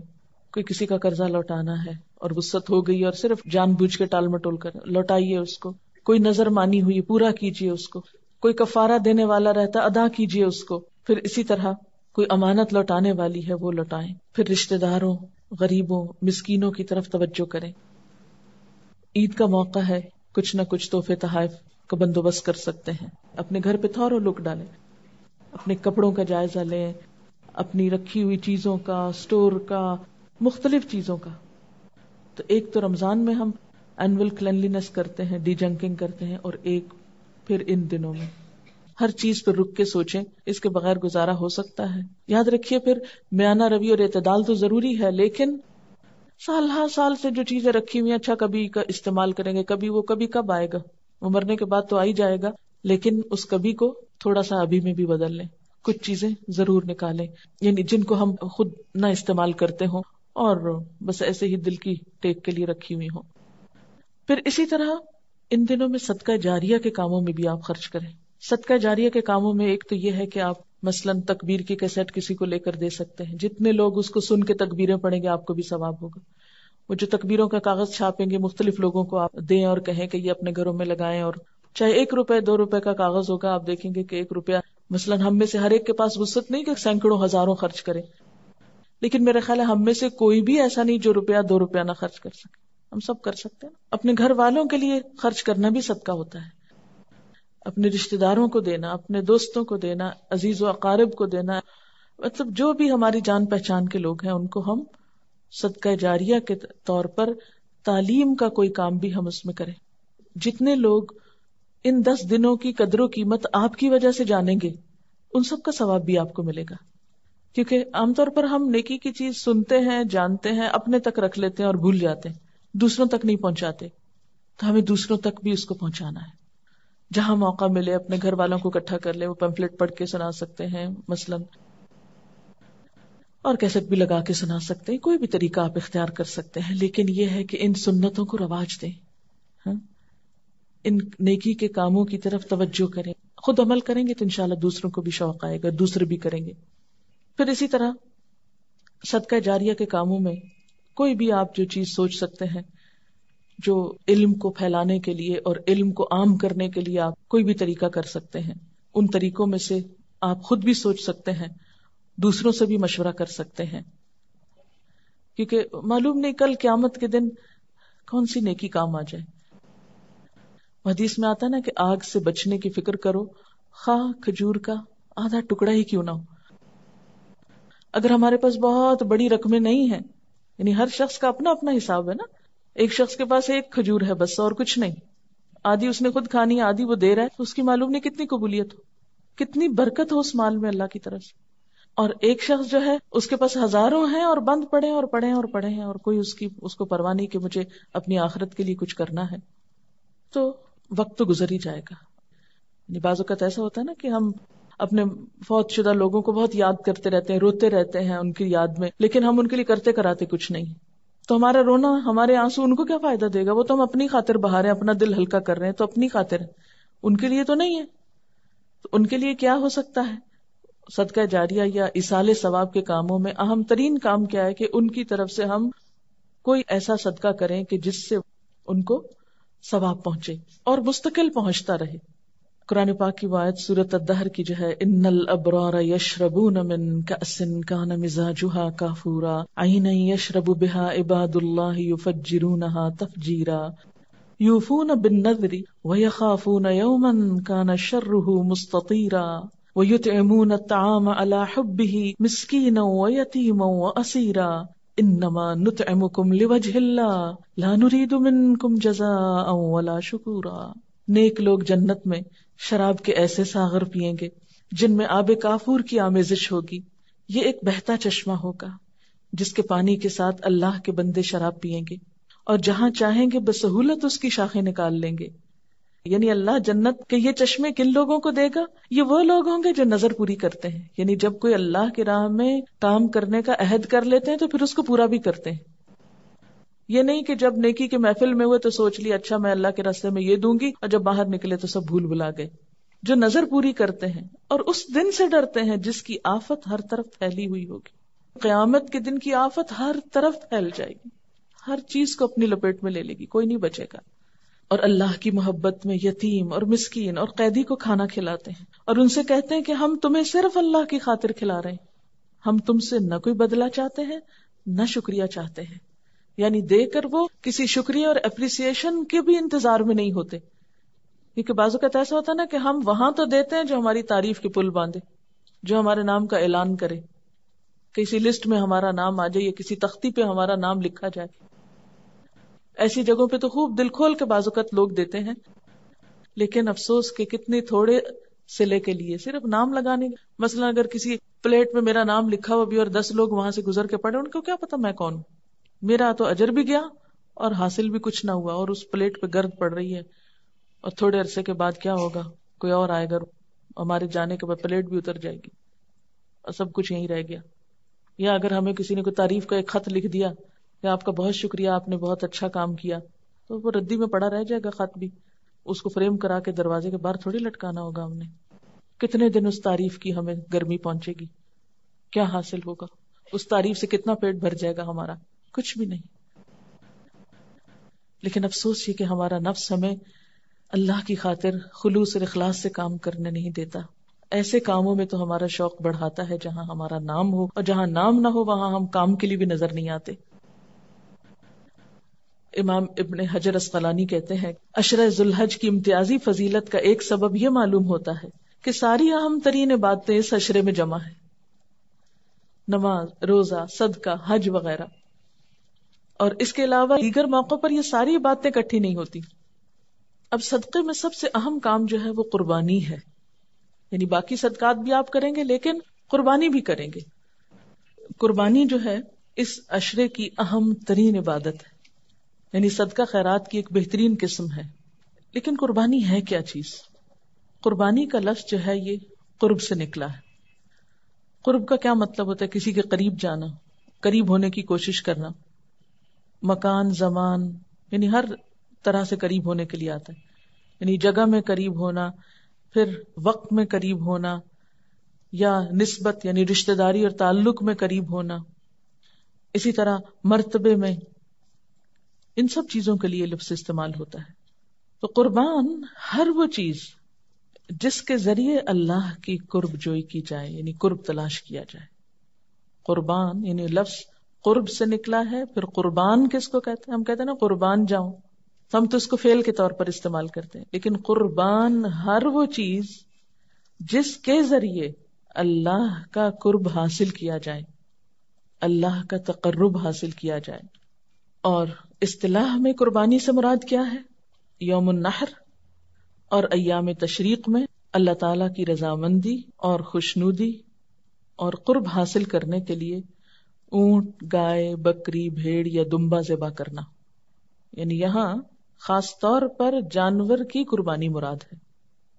سوال یہ پیدا ہوتا ہے کہ قربانی کی ابتدا کب سے ہوئی, یعنی یہ کام کب سے لازم ہوا؟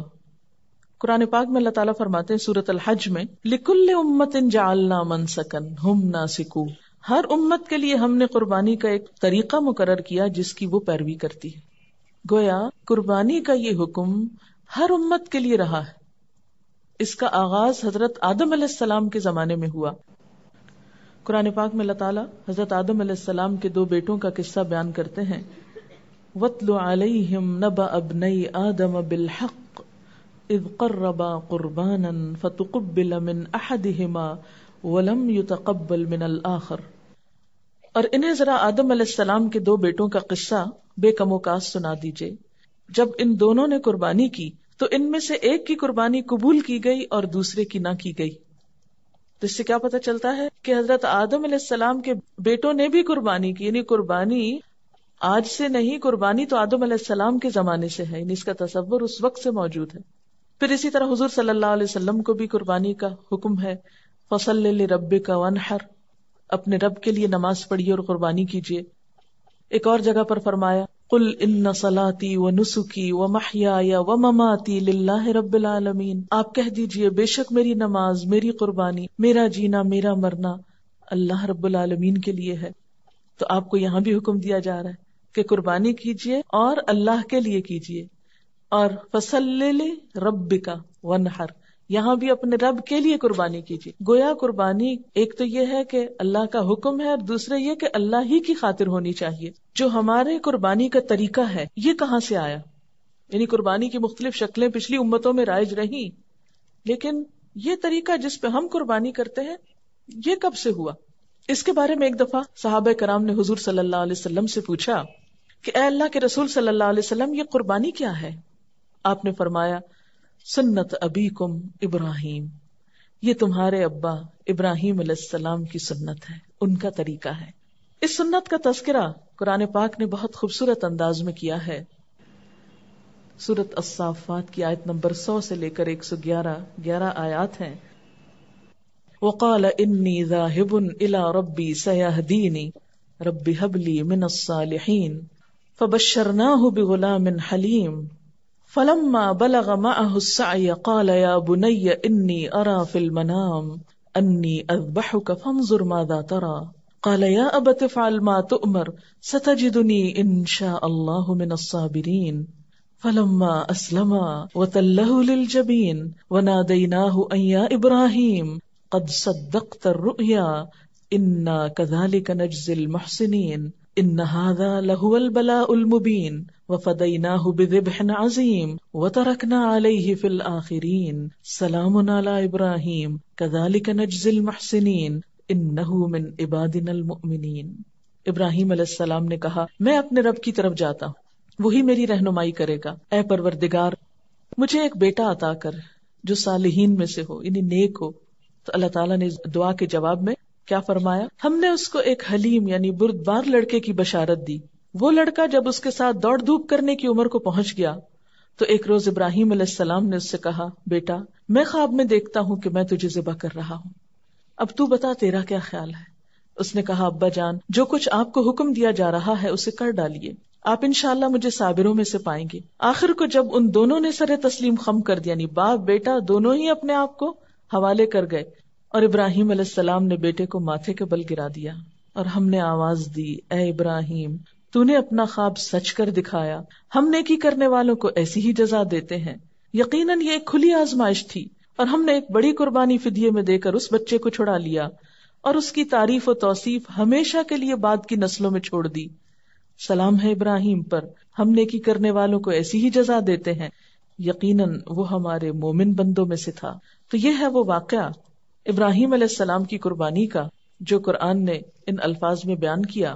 اس واقعے کے بارے میں حفیظ جالندری نے ایک نظم لکھی ہے جو اس کی ایک بہترین تفسیر بھی ہے، اسی کو پڑھ کر آپ کو اس کی تفسیر سناؤں گی. پدر بولا یعنی باپ، فارسی کے لفظ اردو شاعری میں استعمال ہوتے ہیں. پدر بولا کہ بیٹا آج میں نے خواب دیکھا ہے، کتاب زندگی کا ایک نرالا باب دیکھا ہے. یہ دیکھا ہے کہ میں خود آپ تجھ کو ذبح کرتا ہوں، خدا کے حکم سے تیرے لہو میں ہاتھ بھرتا ہوں. ذرا امیجن بھی کرتے جائیں کہ باپ بیٹے کو کہہ رہا ہے کہ اللہ کے حکم سے میں تجھے ذبح کر رہا ہوں. سعادت مند بیٹا جھک گیا فرمانے باری پر، زمین و آسماں حیراں تھے اس اطاعت گزاری پر. رضا جوئی کی یہ صورت نظر آئی نہ تھی اب، یعنی ایسے بھی کوئی اللہ کی رضا پہ راضی ہوتا ہے؟ اس سے پہلے ایسی اطاعت کسی نے نہیں دیکھی. یہ جرت پیشتر انسان نے دکھلائی نہ تھی اب تک، اس سے پہلے کہ کسی انسان نے اللہ کی اطاعت کے لیے ایسی جرت نہیں دکھائی تھی. عجب بشاش تھے دونوں رضائے رب عزت پر، تأمل یا تذبذب کچھ نہ تھا دونوں کی صورت پر، کوئی ہچکچاہٹ نہیں.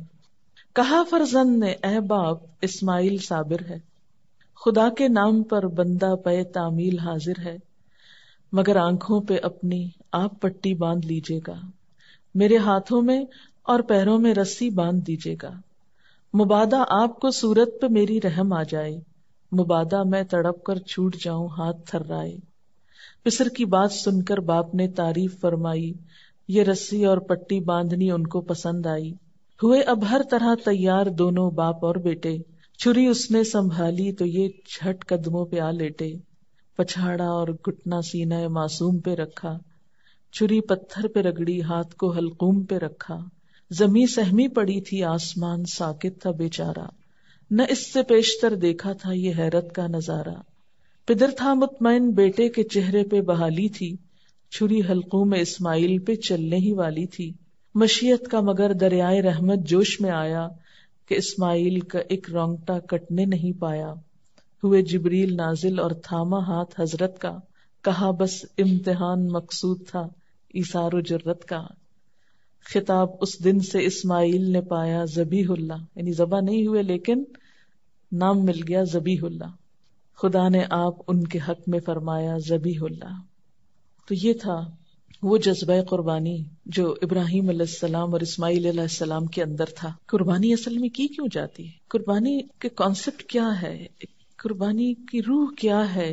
اپنی محبوب ترین چیز اپنے محبوب کے نام کر دینا، اظہار محبت ہے نا۔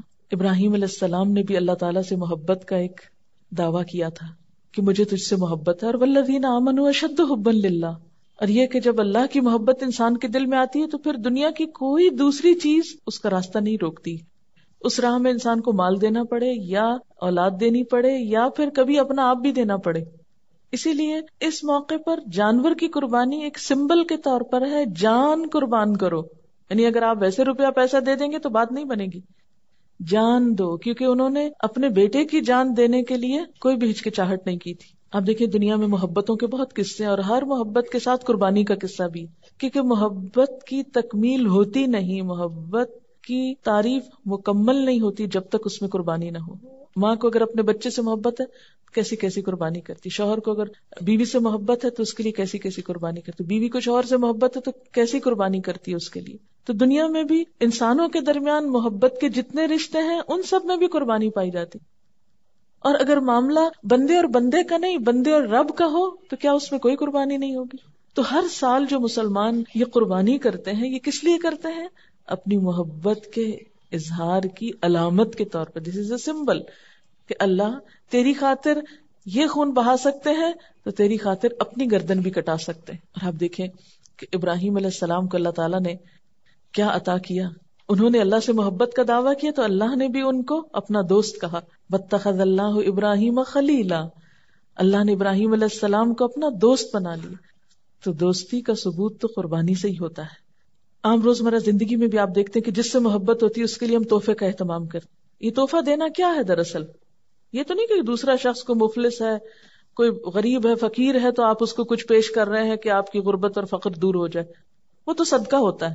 تحفے کی روح کیا ہے؟ تحفے کی روح یہی ہے نا کہ ایک اظہار محبت ہوتا ہے کہ میرے دل میں آپ کا ایک مقام ہے۔ تحفے میں اصل چیز اس کی ویلیو نہیں ہوتی کہ وہ کتنی بڑی چیز ہے، کتنے ہزاروں لاکھوں کی ہے۔ جدید دنیا میں جو تحفے کا کانسیپٹ ہو گیا نا کہ ایک مٹیریلسٹک اپروچ ہو گئی کہ زیادہ قیمتی تحفہ شاید زیادہ محبت کی علامت ہے، نہیں، محبت کی علامت کے طور پر تو آپ کچھ بھی قربان کر سکتے ہیں، کوئی بھی چیز دے سکتے ہیں، معمولی سے معمولی بھی ہو سکتی، اور اس میں ہر شخص اپنی حیثیت دیکھے گا نا کہ میرے میں حیثیت کیا ہے۔ بہت سے لوگ پوچھتے ہیں کہ اچھا کس پہ قربانی لازم ہے، کون قربانی کرے، اور پھر عموماً یہ بتایا جاتا ہے کہ جو صاحب نصاب ہے، جس پہ زکوٰۃ ہے، وہ قربانی کرے، لیکن ہم دیکھتے ہیں کہ اللہ کے رسول صلی اللہ علیہ وسلم تو کبھی بھی صاحب نصاب نہیں ہوئے، ان کے ہاں تو کبھی بھی اتنا مال جمع نہیں ہوا کہ آپ اس میں سے زکوٰۃ نکالیں یا کچھ اور، وہ تو جو آتا تھا دے ڈالتے تھے۔ اور یہاں تک حالت تھی تنگ دستی کی کہ حضرت عائشہ رضی اللہ تعالیٰ عنہا سے روایت ہے کہ جب سے آل محمد مدینہ میں آئے، یعنی آپ صلی اللہ علیہ وسلم کی فیملی جب سے مدینہ میں آئی، کبھی مسلسل 3 رات تک گندم کے آٹے کی روٹی سے سیر نہیں ہوئی، یہاں تک کہ آپ صلی اللہ علیہ وسلم وفات پا گئے، یعنی 3 دن بھی مسلسل روٹی نہیں پکی آپ کے گھر میں تھرو آؤٹ مدنی پیریڈ، پھر بھی آپ قربانیاں کرتے رہے۔ تو یہ قربانی پھر اصل میں کیا ہے؟ محبت کا اظہار ہے۔ اس کے لیے ضروری نہیں کہ آپ کے پاس اتنا سونا ہو یا اتنی چاندی ہو یا اتنا بزنس ہو یا اتنا بینک بیلنس ہو، بس آپ دیکھیں کر سکتے ہیں تو کر لیں، ایک قربانی بھی سارے گھر کی طرف سے کافی ہو جائے گی، لیکن محبت کے اظہار کے طور پر اللہ تعالیٰ نے خود جو طریقہ بتایا، کیونکہ آپ یعنی ویسے بھی محبت کے اظہار کے لیے تحفہ دیا جاتا ہے، لیکن جب آپ کو پتا چل جاتا ہے کہ فلاں شخص کو یہ چیز بہت پسند ہے تو آپ کی پھر کوشش کیا ہوتی ہے کہ میں وہ دوں جو اس کو پسند ہے. اس لیے جب یہ باتیں کی جاتی ہیں نا کہ غریبوں کو روپیہ دے دینا چاہیے اس دن، اور فلاں چیز دے دینی چاہیے، اس پیسے کو فلاں کام میں استعمال کر لینا چاہیے، فلاں سڑک بنوا لینی چاہیے، فلاں پل بنوا لینا چاہیے، سب باتیں اپنی جگہ ہیں. لیکن آج آپ کے محبوب کو پسند ہے کہ آپ ایک جانور قربان کریں. یہ سارا سال پل بنوائیں، سڑکیں بنوائیں، جو مرضی کرائیں، لیکن آج اس کو کون سا تحفہ پسند ہے آپ کی طرف سے؟ جانور قربان کرنا. کیوں؟ اس لیے کہ آپ کاغذ کا روپیہ کسی کے ہاتھ میں دیتے ہیں نا تو وہ فیلنگ نہیں آتی. جب آپ ایک اپنے پالے ہوئے جانور کے گلے پہ چھری پھیرتے ہیں، تو جن گھروں میں جانور پالا جاتا ہے نا، ان بچوں کو آپ دیکھیں وہ قریب نہیں جاتے، اس کا گوشت نہیں کھاتے کہ ہمارا پیارا جانور جو ہے وہ قربان ہو گیا، روتے ہیں باقاعدہ اس کی. اور اس وقت جو دل کی حالت ہوتی ہے وہ روپیہ کسی کو پکڑانے سے وہ جذبات نہیں پیدا ہوتے. اور یہ یاد دہانی ہے مسلسل، یا اللہ آج اس جانور کے گلے پہ چھری پھیر رہا ہوں، کل آپ نے مجھے طلب کیا نا تو میں بھی حاضر ہوں، میں اپنی جان بھی دوں گا آپ کو. کیونکہ محبت میں تو پھر کوئی بھی چیز بچا کے نہیں رکھی جاتی نا. آپ صلی اللہ علیہ وسلم 10 سال مدینہ میں رہے اور ہر سال قربانی کی. اسی لیے آپ نے فرمایا، ابو داؤد کی روایت ہے، اے لوگو، بے شک ہر گھر والوں کے ذمے ہر سال قربانی ضروری، ان علی کل اہل بیت فی کل عام اضحیہ. اب یہ الگ بات ہے کہ اگر بالکل پیسے نہیں ہیں اور مطلب نہیں کرنے کے قابل ایک بھی، تو کوئی بات نہیں، کیونکہ بہت لوگ بہت ہی غریب ہوتے ہیں. قربانی دراصل محبت کے اظہار کی ایک علامت ہے، اور اس کے لیے بہت زیادہ فقہی مسئلوں میں پڑھنا، اس پہ جائز ہے اس پہ ناجائز ہے، یہ کرے یا نہ کرے، وہ کرے یا نہ کرے، بہت کچھ پوچھنے کی ضرورت نہیں. اپنے آپ کو ٹٹولیں، دیکھیں کیا دے سکتے ہیں کیا نہیں دے سکتے، اور کر لیں جو کر سکتے ہیں. نہیں کر سکتے تو آئندہ کے لیے کوئی ترتیب سوچیں اسی طرح کی کہ جس سے آپ کچھ کر سکیں. اور اگر کوئی وسعت کے باوجود قربانی نہ کر سکے تو اس کے بارے میں کیا فرمایا کہ جسے قربانی کرنے کی وسعت اور طاقت ہو اور وہ قربانی نہ کرے، وہ مسلمانوں کی عیدگاہ میں حاضر نہ ہو. اب یہ ہے کہ بعض حالات واقعی ایسے ہوتے ہیں کہ انسان نہیں کر سکتا، کوئی جان بوجھ کے نہیں ایسے کرتا، ہمت نہیں ہے. مثلا ایک شخص کی مہینے کی آمدنی 3,000 روپے ہے، وہ تو بچوں کا دودھ بھی نہیں پورا کر پا رہا، 2 وقت کی روٹی نصیب نہیں، وہ کہاں سے قربانی کرے چاہے اس کا دل کتنا بھی روتا ہو. ایسا شخص کیا کرے؟ ایسے لوگوں کو بھی اللہ نے ثواب سے محروم نہیں رکھا. ایک آدمی نے حضور صلی اللہ علیہ وسلم سے عرض کیا کہ میرے پاس قربانی کے لیے تو کوئی جانور نہیں، لیکن میرے پاس دودھ دینے والا ایک جانور ہے، یعنی میرے گھر میں ایک مثلا گائے یا بکری وغیرہ ہے، اسی کو کر دوں؟ تو آپ نے فرمایا نہیں، اس کو نہیں کرو، کیونکہ اسلام جو ہے نا ایک اعتدال والا دین ہے، دوسروں پہ ان کی وسعت سے بڑھ کے بوجھ نہیں ڈالتا. آپ نے فرمایا نہیں، بلکہ تو عید کی نماز کے بعد اپنے بال، ناخن اور مونچھیں کٹوا اور اپنے پوشیدہ بال مونڈ لے، بس اللہ تعالیٰ کے نزدیک یہی تیری پوری قربانی ہے. اسی لیے ہمیں کیا حکم دیا گیا ہے کہ ذوالحج کا چاند نظر آنے کے بعد نہ ناخن کاٹے جائیں، نہ بال کاٹے جائیں، نہ ہی شیو کی جائے، اور نہ ہی بال اکھاڑے جائیں. نو ویکسنگ، نو تھریڈنگ، نو پلکنگ. اور عید کی نماز کے بعد کیا کیا جائے؟ کیونکہ عام طور پر تو کیا ہوتا ہے، عید کی تیاری میں لوگ اپنے آپ کو سنوارتے بناتے ہیں، بچوں کے بال کٹوائے جاتے ہیں، حجامت کروائی جاتی ہے. لیکن اس عید کے موقع پر عید سے پہلے کچھ نہیں کرنا. عید کی نماز کے بعد جب دوسرے لوگ جانور کاٹ رہے ہوں گے تو آپ کے پاس جانور کاٹنے کو نہیں، تو اپنے ناخن کاٹ لیجئے، یہی آپ کی قربانی ہو گئی. یعنی جس کے پاس وسعت نہیں، اور جس کے پاس وسعت ہے قربانی کرنا ہے، اس کے لیے بھی یہی حکم ہے. اور حاجی جو حج کرنے جا رہے ہوتے ہیں تو احرام کی حالت میں بھی ان بالوں کو، ناخنوں کو آپ ٹچ نہیں کر سکتے. تو اس طرح حج والے اور قربانی والے اور بغیر قربانی والے سب ایک چیز میں تو شریک ہو سکتے ہیں نا. یعنی اللہ تعالیٰ ہر ایک کو نیکی کا موقع دیتا ہے. اور جو قربانی کر سکے ان کے لیے کیا ثواب ہے، کیا فائدہ ہے. آپ صلی اللہ علیہ وسلم نے فرمایا 10 ذوالحج کو خون بہانے سے بڑھ کر ابن آدم اللہ کے ہاں کوئی بہتر عمل نہیں کرتا. یعنی اس دن کی سب سے نمبر 1 ٹاپ کی عبادت کیا ہے؟ خون بہانا.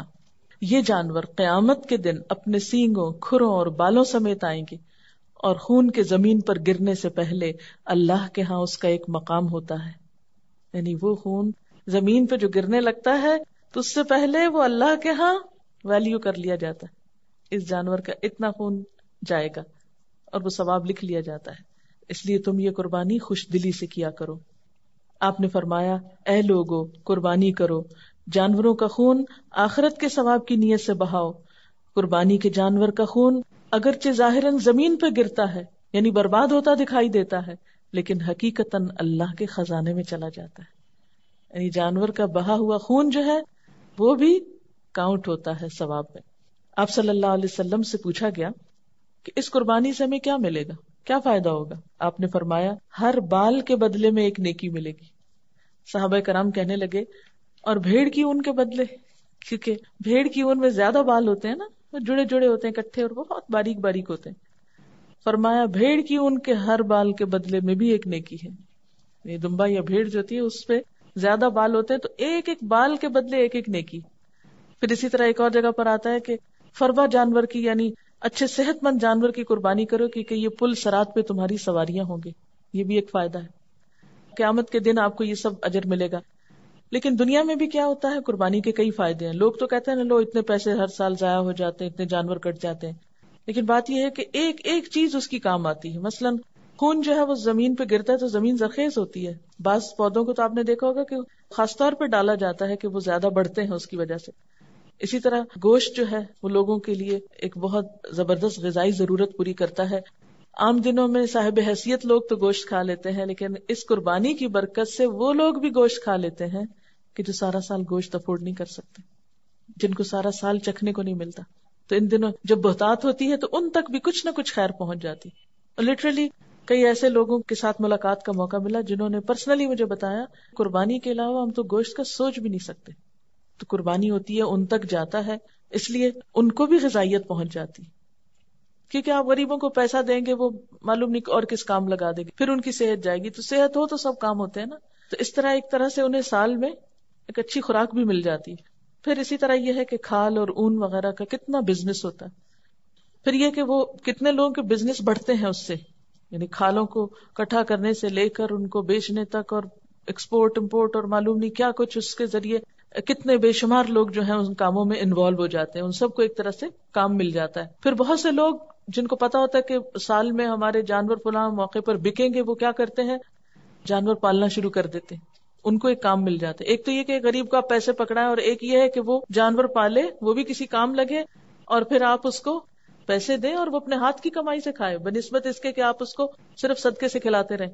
اسی طرح یہ فائدہ بھی ہے کہ انسانوں کے درمیان ایک تعلق اور ایک ہمدردی کی فضا بھی ہوتی ہے، کیونکہ گوشت کی تقسیم کرتے وقت جن کے پاس لے کے جاتے ہیں یا کوئی آپ کو دینے کے لیے آ جاتا ہے تو وہ جو تبادلہ ہوتا ہے اس گوشت کا، اس سے بھی لوگوں کو فائدہ پہنچتا ہے، میل ملاقات ہوتی.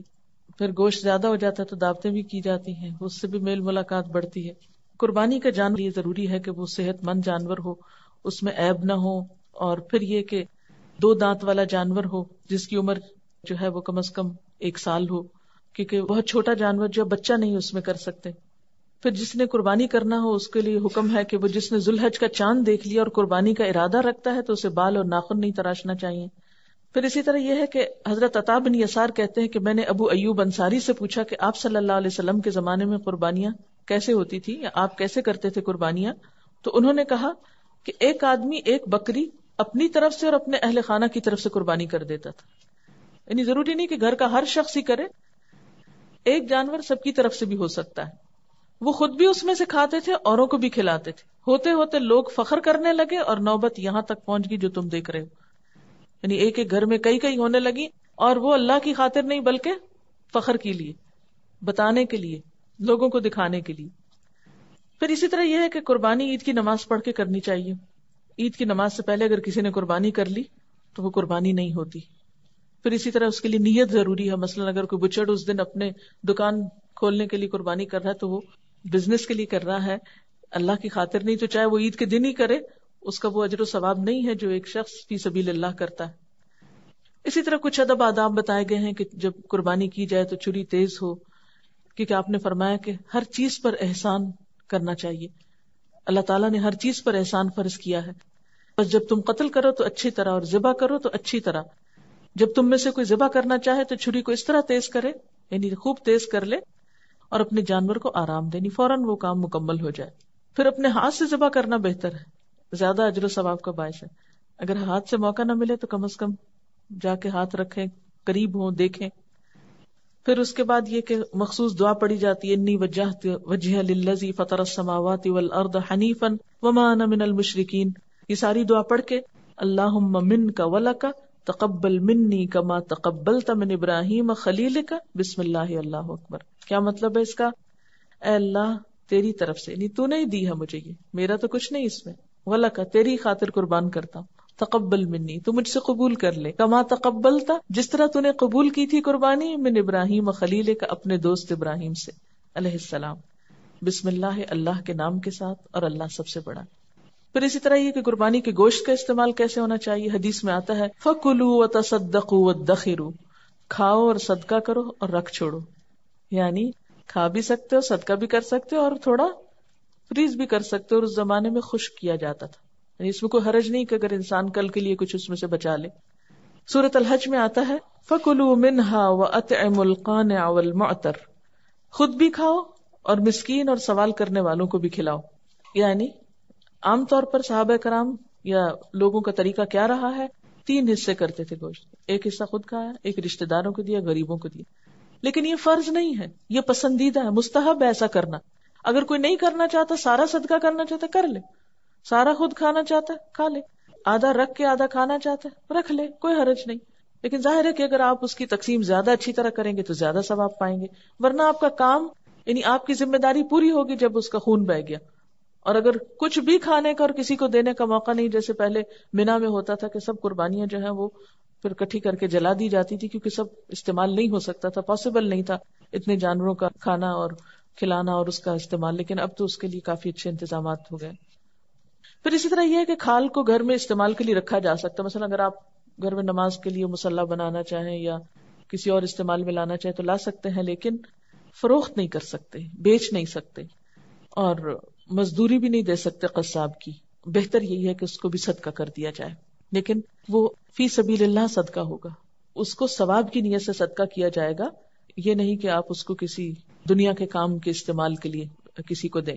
مثلا یہ نہیں کہ کسی رشتہ دار کا کاروبار ہے تو آپ کہیں سب اسی کو دے دیتے ہیں جا کے، تو اس کو یہ صدقہ نہیں دیا جائے گا بلکہ فی سبیل اللہ دیا جائے گا. پھر اسی طرح یہ ہے کہ ایام تشریق سارے کے سارے ذبح کے دن ہیں. پھر اپنی طرف سے بھی قربانی دے سکتے ہیں، اگر کوئی ادارہ یا کوئی کچھ لوگ مل کے قربانی کریں تو وہاں پیسے بھی ڈال سکتے ہیں، جیسے گائے اور اونٹ میں مختلف حصے ڈالے جاتے ہیں. پھر اپنی طرف سے بھی کر سکتے ہیں، والدین کی طرف سے کر سکتے ہیں، زندہ کی طرف سے کر سکتے ہیں، مردہ کی طرف سے کر سکتے ہیں، رشتہ داروں کی طرف سے بھی کر سکتے ہیں. اور اب آخری حصہ یہ ہے کہ عید کا دن کیسے گزاریں، کیونکہ آخری کام اس میں پھر کیا ہوگا، یعنی عید کا دن آ جائے گا جس دن قربانی کرنا ہوگی. اس میں سب سے پہلے یہ کہ ان 2 دنوں میں روزہ نہیں رکھا جاتا. ہاں، عید الفطر میں آپ صلی اللہ علیہ وسلم صبح کچھ میٹھا کھا کر نماز پڑھنے جاتے تھے، لیکن عید الاضحیٰ میں صبح میں کچھ نہیں کھاتے تھے، حتیٰ کہ صحابیات اپنے بچوں کو دودھ تک نہیں پلاتی تھی، یعنی اتنا اہتمام اس سنت کا کیا جاتا تھا. دوسرا کام یہ ہے کہ غسل کرنا چاہیے، نہانا چاہیے. عید الفطر اور عید الاضحیٰ کے دن آپ صلی اللہ علیہ وسلم غسل فرمایا کرتے تھے. اچھا لباس پہننا چاہیے. بہقی کی روایت میں آتا ہے حضور صلی اللہ علیہ وسلم عیدین اور جمعہ کے موقع پر اپنی سرخ چادر پہنا کرتے تھے، یعنی لباس میں اہتمام کرتے تھے. ہم عام طور پہ کیا کہتے ہیں، بور دن ہے، کیا کرنا ہے، بس ایسے ہی ٹھیک ہے، ابھی تو گوشت آ جائے گا، پکانا ہوگا، پھر کیا کرتے سارا دن گندے ملندے رہتے ہیں، اور پھر شام کو کسی کے گھر جانا ہو فارغ ہو کے اچھے کپڑے پہن کے چلے جاتے. نہیں، صبح میں نہا کے اچھے کپڑے پہنیے اور پھر عید پڑھنے جائیے. پھر اسی طرح یہ ہے کہ عیدگاہ کی طرف اگر پیدل جائیں تو زیادہ اچھا، لیکن بہت دور ہو اور نماز ہی نہ نکل جائے تو اس کے لیے بہتر یہ ہے کہ پھر آپ سواری پہ بھی جا سکتے ہیں. آپ صلی اللہ علیہ وسلم کا طریقہ یہ تھا کہ آپ پیدل جاتے تھے، چل کے جاتے تھے عیدگاہ اور چل کے واپس آتے تھے. خواتین بھی نکل سکتی ہیں. بخاری اور مسلم کی روایت ہے، حضرت ام عطیہ سے روایت ہے کہ رسول اللہ صلی اللہ علیہ وسلم نے حکم دیا کہ عید الفطر اور عید الاضحیٰ کے دن ہم چھوٹی بچیوں اور جوان اور حیض والی عورتوں کو عیدگاہ لے جائیں. البتہ حیض والی عورتیں نماز کی جگہ سے الگ رہیں اور مسلمانوں کی دعا میں شریک ہوں، یعنی اجتماعی دعا کی بھی یہاں سے دلیل ملتی ہے. میں نے عرض کیا اللہ کے رسول صلی اللہ علیہ وسلم بعض عورتیں ایسی بھی ہیں جن کے پاس چادر نہیں ہوتی. آپ نے فرمایا جس عورت کے پاس چادر نہ ہو اس کی بہن یا سہیلی کو چاہیے کہ اپنی چادر میں اس کو لے لے، یعنی اس کو اپنی چادر میں چھپا لے، یا اپنی چادر ادھاری دے دے لیکن یہ کہ چادر پہن کے نکلے. حضرت عبداللہ بن عباس سے روایت ہے کہ رسول اللہ صلی اللہ علیہ وسلم عید کے دن اپنی بیویوں اور بیٹیوں کو عیدگاہ لے جاتے تھے. ابن ماجہ کی روایت. پھر یہ ہے کہ جاتے اور آتے ہوئے تکبیریں پڑھنی چاہیے. اس میں آپ دیکھیں گے کہ گھر کے بچوں کو اگر آپ سکھا دیں نا، یعنی بڑوں کو تو مشکل ہوتی ہے نا، بچوں کو اگر آپ سکھا دیں اور وہ بلند آواز سے پڑھیں تو سب کو یاد آتی رہیں گی اور اوروں کو بھی وہ پڑھاتے رہیں گے. نافع ابن عمر سے روایت کرتے ہیں کہ ابن عمر عید الاضحیٰ اور عید الفطر کے دن جب عیدگاہ کی طرف جاتے تو بلند آواز سے تکبیریں کہتے یہاں تک کہ عیدگاہ میں پہنچ جاتے ہیں. اونچی اونچی پڑھتے جاتے تاکہ اور لوگوں کو بھی یاد آ جائے. کچھ لوگ متقین کے امام ہوتے ہیں نا، وہ اپنے عمل سے دوسروں کو نیکی کی طرف لگائے رکھتے ہیں. پھر عیدگاہ میں بھی پہنچ کر تکبیریں کہتے یہاں تک کہ نماز عید پڑھنے کے لیے امام صاحب آ جاتے. عورتیں جو ہیں وہ بلند آواز سے نہیں پڑھیں، آہستہ آہستہ پڑھتی بھی جائیں. تو عید کے دن کے کاموں میں کیا ہے کہ آپ صبح تیاری کریں، نہائیں دھوئیں، کپڑے اچھے پہنے، ایسی خوشبو نہ لگائیں کہ جو عیدگاہ میں جاتے ہوئے دوسروں کو آئے. پھر چادر اوڑھ کر عیدگاہ پہنچے، نماز پڑھیں، واپس آئیں. قربانی ہو، قربانی کو دیکھیں اگر ممکن ہو. آپ صلی اللہ علیہ وسلم ویسے عیدگاہ میں ہی قربانی کیا کرتے تھے، اور یہ ایک بڑا ہائیجینک طریقہ ہے کہ سب کی قربانیاں ایک جگہ پر ہو، وہیں سے صفائی ہو جائے. ہمارا تو ہر گلی بازار کے نکڑ میں قربانی ہو رہی ہوتی ہے اور گندگی میں چھوڑ کے ہم اپنا گوشت اٹھا کے گھر چلے جاتے ہیں. تو یہ طریقہ ٹھیک نہیں، اور پھر صفائی کرنے والوں کی بھی چھٹی ہوتی ہے تو 3 دن عذاب کے ہو جاتے ہیں. اس معاملے میں بہت احتیاط کرنے کی ضرورت ہے کہ ہماری ایسے کسی کام سے دوسرے کو اذیت نہ ہو. پھر یہ ہے کہ آپ گوشت کی تقسیم کریں، رشتہ داروں کو ملیں، غریبوں کو وزٹ کریں، ان کو اپنی خوشی میں شریک کریں، اور ذکر کی کثرت کرتے رہیں، ذکر نہ بھولیں. کیونکہ ہوتا کیا ہے، جو ہی خوشی کا موقع آیا سب سے پہلے ذکر بھول گئے. اور آخری بات یہ ہے کہ صرف جانوروں کی قربانی نہیں کرنی، کچھ اور چیزوں کی قربانی بھی کرنی ہے. کوئی ایک اپنی بری عادت جس سے آپ بہت تنگ ہو اس کو لکھ لیں اور نیت کر لیں کہ اس دفعہ اس موقع پر میں نے اپنی اس عادت کو چھوڑ دینا یا اس خواہش کو میں نے قربان کر دینا ہے جو اللہ تعالیٰ کو پسند نہیں. کوئی بھی اپنا اپنا سوچ لے، ہر شخص اپنے غلطیوں اور گناہوں کے بارے میں زیادہ آگاہ ہوتا ہے. تو اگر ہم تھوڑی سی پلاننگ کر لیں کہ یہ کام ہم نے نہیں اس کے بعد کرنا، تو انشاءاللہ ہر عید پر اگر ایک ایک چیز چھٹتی جائے. اور پھر یہ ہے کہ سب سے بڑی قربانی اگر آپ کر سکیں تو انا کی کر دیں. تھوڑی سی میں کے اوپر کوئی چھری پھر جائے تو اچھا ہے. ان دنوں میں مٹا دے اپنی ہستی کو گر کچھ مرتبہ چاہے، کہ دانا خاک میں مل کر گل و گلزار ہوتا ہے. اگر آپ واقعی بہار و پھول بننا چاہتے ہیں تو پھر اس کے لیے کیا کرنا ہے، عاجزی اختیار کرنی ہے انشاءاللہ تعالی. اور یاد رکھیے کہ لن تنالوا البر حتى تنفقوا مما تحبون. اور آخری چیز جو چیک کریں گے وہ یہ کہ ایک چیز کہ آپ کے اندر پیدا ہوئی کہ نہیں، اور وہ ہے تقویٰ. ان ساری عبادتوں، نمازیں، صدقے، خیرات، روزے، ذکر، نوافل سب کچھ کر لیا، اور اگر اصل چیز نہیں آئی تو کچھ نہیں آیا. اور وہ کیا ہے؟ دل میں اللہ کا خوف، اللہ تعالیٰ کا احساس کہ وہ دیکھ رہا ہے، مجھے اس کے پاس لوٹ کے جانا ہے، مجھے اس کو جواب دینا ہے. کیونکہ یہ تقویٰ اندر آئے گا تو بہت سی اچھی عادتیں خود بخود آنے لگیں گی. اور اللہ تعالیٰ بھی قربانی کے ذریعے یہی چاہتے ہیں دراصل. لن ینال اللہ لحومها ولا دماؤها ولکن ینالہ التقوی منکم. اللہ کو نہ تمہارے جانوروں کا گوشت پہنچتا ہے نہ خون پہنچتا ہے، اس کو تو تمہارا تقویٰ پہنچتا ہے. اللہ کی خاطر یہ سب کچھ کرنے کا کتنا جذبہ تھا، دل کی کیفیت. ابراہیم علیہ السلام کے بارے میں کیا آتا ہے کہ اذ جاء ربہ بقلب سلیم، جو سلامت دل لے کے اپنے رب کے پاس آیا. اور یہ بھی یاد رکھیے کہ قیامت کے دن کام تو کچھ نہیں آنا. یوم لا ینفع مال ولا بنون الا من اتى اللہ بقلب سلیم. تو دلوں کی سلامتی کی طرف توجہ دینے کی ضرورت ہے، محسن بننے کی ضرورت ہے. ومن احسن دینا ممن اسلم وجهه للہ وهو محسن واتبع ملت ابراہیم حنیفا واتخذ اللہ ابراہیم خلیلا.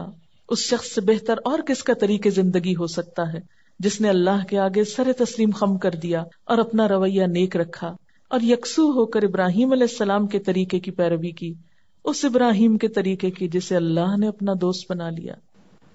بہت سے لوگ یہ کہہ کر کہ یہ تو ریچول ہے اور اس کا تو کیا فائدہ. تو سوچنے کی بات یہ کہ ریچول بھی کیوں اہم ہوتے ہیں. خلیل اللہ کی سنت ہے، شیطان جو ہے وہ حجتیں اور وسوسے ڈالے گا. یہ کیسے مسلمان ہیں؟ اپنی نئی نسل سے پوچھئے کہ کیا سوچ ہے ان کے دلوں میں قربانی کے بارے میں. یہ کیسے مسلمان ہیں کہ یہ اتنے جانوروں کو ذبح کر دیتے ہیں اور اتنے بے درد لوگ ہیں، اور نہ جانے کیا کچھ حجتیں پیدا کر کے اس عمل کو کتنا حقیر کر دیتے ہیں ہم، اور دوسروں کی نقالی اور دوسروں کی پیروی کو ہم کتنا خوبصورت بنا کے پیش کرتے ہیں. ذوالحج کی کیا اہمیت ہے، ان دنوں کے عمل اللہ کے ہاں کتنے قابل قبول ہیں، کتنے ثواب کمانے کے دن ہیں. تو اللہ کی ان سنتوں کو کون زندہ کرے گا؟ ہم مسلمانوں کو ہی آگے بڑھنا ہے، ہمیں دوسروں کا انتظار نہیں کرنا، خود آگے بڑھنا ہے۔ ایک آئیڈیا یہ بہت دیا جا رہا ہے کہ قربانی تو صرف ان کے لیے ہے جو حج پہ جا رہے ہوں۔ ابھی میں نے جو حدیث آپ کو سنائی کہ اللہ کے رسول صلی اللہ علیہ وسلم 10 سال مدینہ میں رہے اور ہر سال قربانی کرتے رہے، تو کیا ہر سال آپ حج پہ بھی جاتے رہے؟ اور دوسری بات یہ کہ جب صحابہ کرام نے پوچھا کہ یا رسول اللہ صلی اللہ علیہ وسلم یہ قربانی کیا چیز ہے، تو آپ نے کیا فرمایا؟ تمہارے باپ ابراہیم کی سنت ہے، ان کا طریقہ ہے۔ بعض لوگ شوق سے عیدگاہ جاتے ہیں لیکن قربانی نہیں کرتے، حالانکہ کیا ہے کہ جو قربانی نہ کرے وہ عیدگاہ بھی نہ آئے۔ ہم کہیں گے اچھا ٹھیک ہے نہیں آتے، ہم یہ تو کر سکتے ہیں لیکن طریقے نہیں بدلتے۔ بعض اوقات ہم یہ کہتے ہیں کہ اس سال قربانی کیسے کریں کہ قربانی کے جانور پہلے سے بھی زیادہ مہنگے ہو گئے ہیں، لیکن دوسری چیزوں میں جب مہنگائی بڑھتی ہے تو ہم میں سے کون ہے جو ان چیزوں کو خریدنے سے باز آ جاتا ہے؟ بچوں کی فیسیں بڑھتی ہیں اسکولوں میں، اسی طرح شادی کے موقع پر آپ خریداری کرنے کو جاتے ہیں تو ہر سال ریٹس بڑھ جاتے ہیں، لیکن جہاں اللہ کی راہ میں کچھ کرنے کی بات آئی تو وہاں ہمیں کبھی مہنگائی یاد آتی ہے اور کہیں کوئی اور مسئلہ پیش آ جاتا ہے۔ جیسے ہماری نمازوں کے اوقات جو ہیں وہ اپنے الگ اوقات ہیں، تو اسی طرح ہمارا اصل عرفہ کا دن تو وہ ہے جو ہمارے کیلنڈر کے حساب سے آگا، لیکن چونکہ ان سارے عشرے میں روزے رکھے جا سکتے ہیں تو اس لیے آپ جس دن وہاں حج ہو رہا ہو اس دن بھی روزہ رکھ لیجئے، اور اس حج کے وقت، کیونکہ پہلے زمانے میں تو پتہ نہیں چلتا تھا نا، تو اب تو ہمیں مختلف سہولتوں سے یہ پتہ چل جاتا ہے کہ وہاں پر حج ہو رہا ہے، تو اس موقع پر بیٹھ کے خود آپ بھی استغفار وغیرہ کیجئے۔ جی ہاں، ویسے یہ تو اجتماعی نماز ہے، لیکن اگر کوئی نہ لے جانے والا اور نہ جانے والا ہو، 2 نفل بس صبح کے وقت پڑھ لیجیے۔ کچھ لوگ کہتے ہیں کہ قربانی کرنے کی بجائے رقم غریب کو دے دی جائے تو اس سے قربانی کی روح بیدار نہیں ہوتی اور اس سے وہ ثواب نہیں ملتا۔ غریب کو آپ سارا سال دے سکتے ہیں، جتنا چاہیں دیں، لیکن قربانی کے دن جیسے کہ حدیث میں آتا ہے اس دن خون بہانے سے بڑھ کر ابن آدم کا کوئی عمل اللہ تعالیٰ کو پسند نہیں، تو جب تک یہ کام نہیں کریں گے اس وقت تک فریضہ ادا نہیں ہوگا۔ سوال ہے کچھ لوگ ایک گائے لے کر ایک حصہ قربانی کا رکھتے ہیں، 6 حصے عقیقہ کر دیتے ہیں، کیا قربانی کے جانور میں عقیقہ کر سکتے ہیں؟ جی کر سکتے ہیں۔ اگر گھر میں ہر فرد کما رہا تو الگ الگ قربانی کرنا ہوگی، جیسے کہ پہلے میں نے عرض کیا کہ قربانی تو محبت کا ایک اظہار ہے۔ اس میں آپ صلی اللہ علیہ وسلم سے یہ بھی پتہ چلتا ہے کہ ایک موقع پر آپ نے 100 قربانیاں کی، 70 اپنے ہاتھ سے کی اور 30 حضرت علی رضی اللہ تعالیٰ عنہ نے کی، اور ایسا بھی ملتا ہے کہ ایک قربانی سارے گھر والوں کی طرف سے کی گئی۔ تو یہ آپ کی اپنی خوشی اور استطاعت پر ہے کہ آپ کیا کرنا چاہتے ہیں، اس میں کوئی آپ کو واضح ایسا قانون نہیں دیا گیا کہ یہ کرے اور یہ نہیں کرے، لکیریں نہیں کھینچ کے بتائی گئی، یہ تو محبت کا ایک امتحان ہے۔ نبی صلی اللہ علیہ وسلم کے نام سے قربانی کرنے کے علاوہ دوسرے انبیاء کے نام سے بھی کر سکتے ہیں، یا صحابہ کرام کی طرف سے بھی کر سکتے ہیں، پوری امت کی طرف سے بھی کر سکتے ہیں، یعنی ایک میں بہت سارے بھی شریک ہو سکتے ہیں۔ اللہ کی رحمت بہت وسیع ہے، اس کے لیے کچھ مشکل نہیں۔ پھر یہ سوال ہے کہ جس دن سعودی عرب میں 10 ذی الحج ہوتی ہے اس دن یہاں 9 ذی الحج ہوتی ہے، تو کیا ہم روزہ رکھیں؟ جی اس لیے کہ رمضان میں آپ کیسے روزہ رکھتے ہیں؟ اپنے حساب سے کہ وہاں کے حساب سے۔ پھر کسی نے لکھا ہے کہ کسی کے اوپر اگر 4 لاکھ کا قرضہ ہے تو پہلے قرضہ ادا کرے یا قربانی کرے۔ فتویٰ تو آپ کو یہ کہتا ہے کہ پہلے قرضہ ادا کریں، لیکن ہم نہ تو قرضہ ادا کرتے ہیں اور نہ قربانی کرتے ہیں، بلا ضرورت بعض اوقات قرضے لے کے اپنے اوپر رکھتے ہیں، زکوٰۃ سے بچنے کی کوشش کرتے ہیں، قربانی سے، اللہ کی راہ میں خرچ کرنے سے۔ اب یہ بھی دیکھنا پڑے گا قرضہ آپ نے کس لیے لے کر رکھا ہوا ہے۔ بات پھر وہی ہے جس سے میں نے شروع کیا تھا کہ ابراہیم علیہ السلام کو جب اللہ تعالیٰ نے حکم دیا تھا کہ بیٹے کو قربان کرو تو انہوں نے یہ کہا تھا یا اللہ اتنے بڑھاپے میں بیٹا ملا ہے، اب پھر تو کہتا ہے کہ اس کو قربان کر دو، کیسے کرو؟ اور اتنے دن دیکھا نہیں کیونکہ چھوٹا ہی تھا تو چھوڑ کے آ گئے اس کو مکہ میں اور خود واپس چلے گئے۔ کئی سال کے بعد واپس آئے، جب بچہ بڑا ہو گیا دیکھ کے دل باپ کا خوش ہوا ہوگا، اتنے عرصے بعد ملاقات ہوئی، کیونکہ یہ جو بچوں کی ٹین ایج ہوتی ہے نا، جب بچے بڑے ہو رہے ہوتے ہیں تو ماں باپ کو بہت محبت ہوتی ہے اپنے بچوں سے۔ تو اتنے دنوں کے بعد اگر آپ خود سوچیں کہ اگر آپ کئی سال بعد اپنے بچے کو دیکھیں اور آپ کو یہ حکم ملے کہ اس کو ذبح کر لیں، تو ہم میں سے تو میرا خیال ہے کوئی تصور میں بھی نہیں لا سکتا۔ چھوٹے سے بچے کو چھوڑ کے گئے تھے کہ جب وہ ایڑیاں رگڑنے والا تھا، جسے زمزم نکلا تھا، پھر چلے گئے اللہ کی راہ میں، پھر واپس اتنے عرصے کے بعد آئے، دیکھا اس کو دل خوش ہوا، تو اللہ تعالیٰ نے کہا تھا نا والذین آمنوا اشد حبا للہ، اللہ تعالیٰ نے ابراہیم علیہ السلام کو اپنی محبت کے لیے خالص کیا ہوا، تو بیٹے کی محبت جو ہی آئی تو امتحان لے لیا، اس کو دے دو میرے رستے میں، دیتا ہوں۔ تو یہ جو محبتوں کا امتحان ہے، قل ان کان آباؤکم وابناؤکم وعشیرتکم، اصل ایمان کیا ہے کہ اللہ کی خاطر انسان سب کچھ قربان کر سکے۔ کیا عورت خود قربانی کر سکتی ہے؟ اگر ہمت ہے تو کر کے دیکھیے، منع تو نہیں ہے، لیکن ایک دن کریں گے اور کئی دن تک یاد رکھیں گے، اتنا آسان نہیں ہے. ساری فیملی باہر رہتے ہیں، یعنی یورپ میں رہتے ہیں، ان کی قربانی کے پیسے میں غریب رشتے دار اور ڈرائیور کو دے دیتی ہوں تاکہ یہ زیادہ سے زیادہ گوشت استعمال کر سکے. کیا یہ صحیح ہے؟ بس میک شور کہ وہ قربانی کرتے ہوں، وہ اس سے کچھ اور نہ خریدتے ہوں. ٹھیک ہے، قربانی کے پیسوں سے قربانی کا جانور ہی خریدنا چاہیے. کیا جو لوگ غیر ممالک میں رہتے ہیں وہ یہاں پیسے بھیج کر قربانی کرا سکتے ہیں؟ بہتر تو یہی کہ وہیں کرائیں، کیونکہ ان کے بچوں کو کیسے پتا چلے گا؟ کیونکہ بعض اوقات ہم پیسے دے کے اپنے سر سے ساری مشکل آسان کر دیتے ہیں کہ جائے کوئی کہیں بھی کر لے اور ہمیں نہ سنبھالنا پڑے. کوئی تو ٹھیک ہے، ہو تو جاتی ہے قربانی اگر خصوصاً وہاں پر کوئی انتظام نہ ہو، لیکن اگر آپ کے گھر میں قربانی نہیں ہوتی نا تو وہ رسم زندہ نہیں ہوتی. وہ آپ کے بچے دیکھتے نہیں، ان کو پتہ نہیں چلتا. وہ جب تک بکروں کا شور سنے نہیں آپ، کیسے پتہ چلے گا عید ہے؟ اور پھر آگے وہ کیسے کریں گے؟ کیا قربانی کا گوشت نان مسلم ماسی وغیرہ کو دے سکتے ہیں؟ جی دے سکتے ہیں، اس میں قربانی ایک دفعہ ہو گئی، پھر کسی کو بھی کھلا سکتے ہیں آپ. کیا عورتیں بھی چاند دیکھنے کے بعد بال اور ناخن وغیرہ نہ کاٹیں؟ جی ہاں. کسی نے لکھا ہے کہ کیا ایک قربانی کے جانور کے لیے ایک سے زائد مردہ رشتہ داروں کی طرف سے قربانی ہو سکتی ہے یا ہر ایک کے لیے الگ الگ کرنا ہوگا؟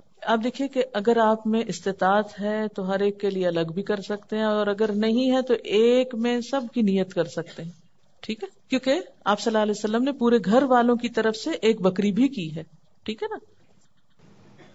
اچھا، ایک اور بڑی اہم چیز کی طرف توجہ دلائی گئی ہے کہ آج کل جو لوگ جوش و خروش سے قربانی کرتے بھی ہیں وہ بھی عموماً اس کی اصل روح بھولے ہوئے ہوتے ہیں. ان کی ساری توجہ اس طرف ہوتی ہے کہ سب سے زیادہ شاندار جانور لائیں، یعنی دوسروں کے مقابلے میں زیادہ شاندار جانور ہو، اسے خوب سجائیں، سب کو دکھائیں.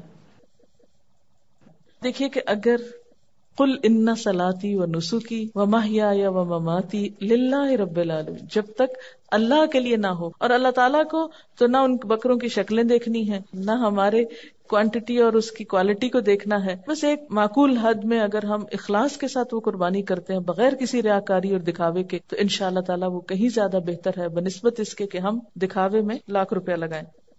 اب ذرا سورۃ صافات کی وہ آیات جو حضرت ابراہیم علیہ السلام کی سنت کی قربانی کے سلسلے میں تھی، وہ ذرا سن لیجئے. بِهَبْ لِي مِنَ الصَّالِحِينَ فَبَشَّرْنَاهُ بِغُلَامٍ حَلِيمٍ فَلَمَّا بَلَغَ مَعَهُ السَّعْيَ قَالَ يَا بُنَيَّ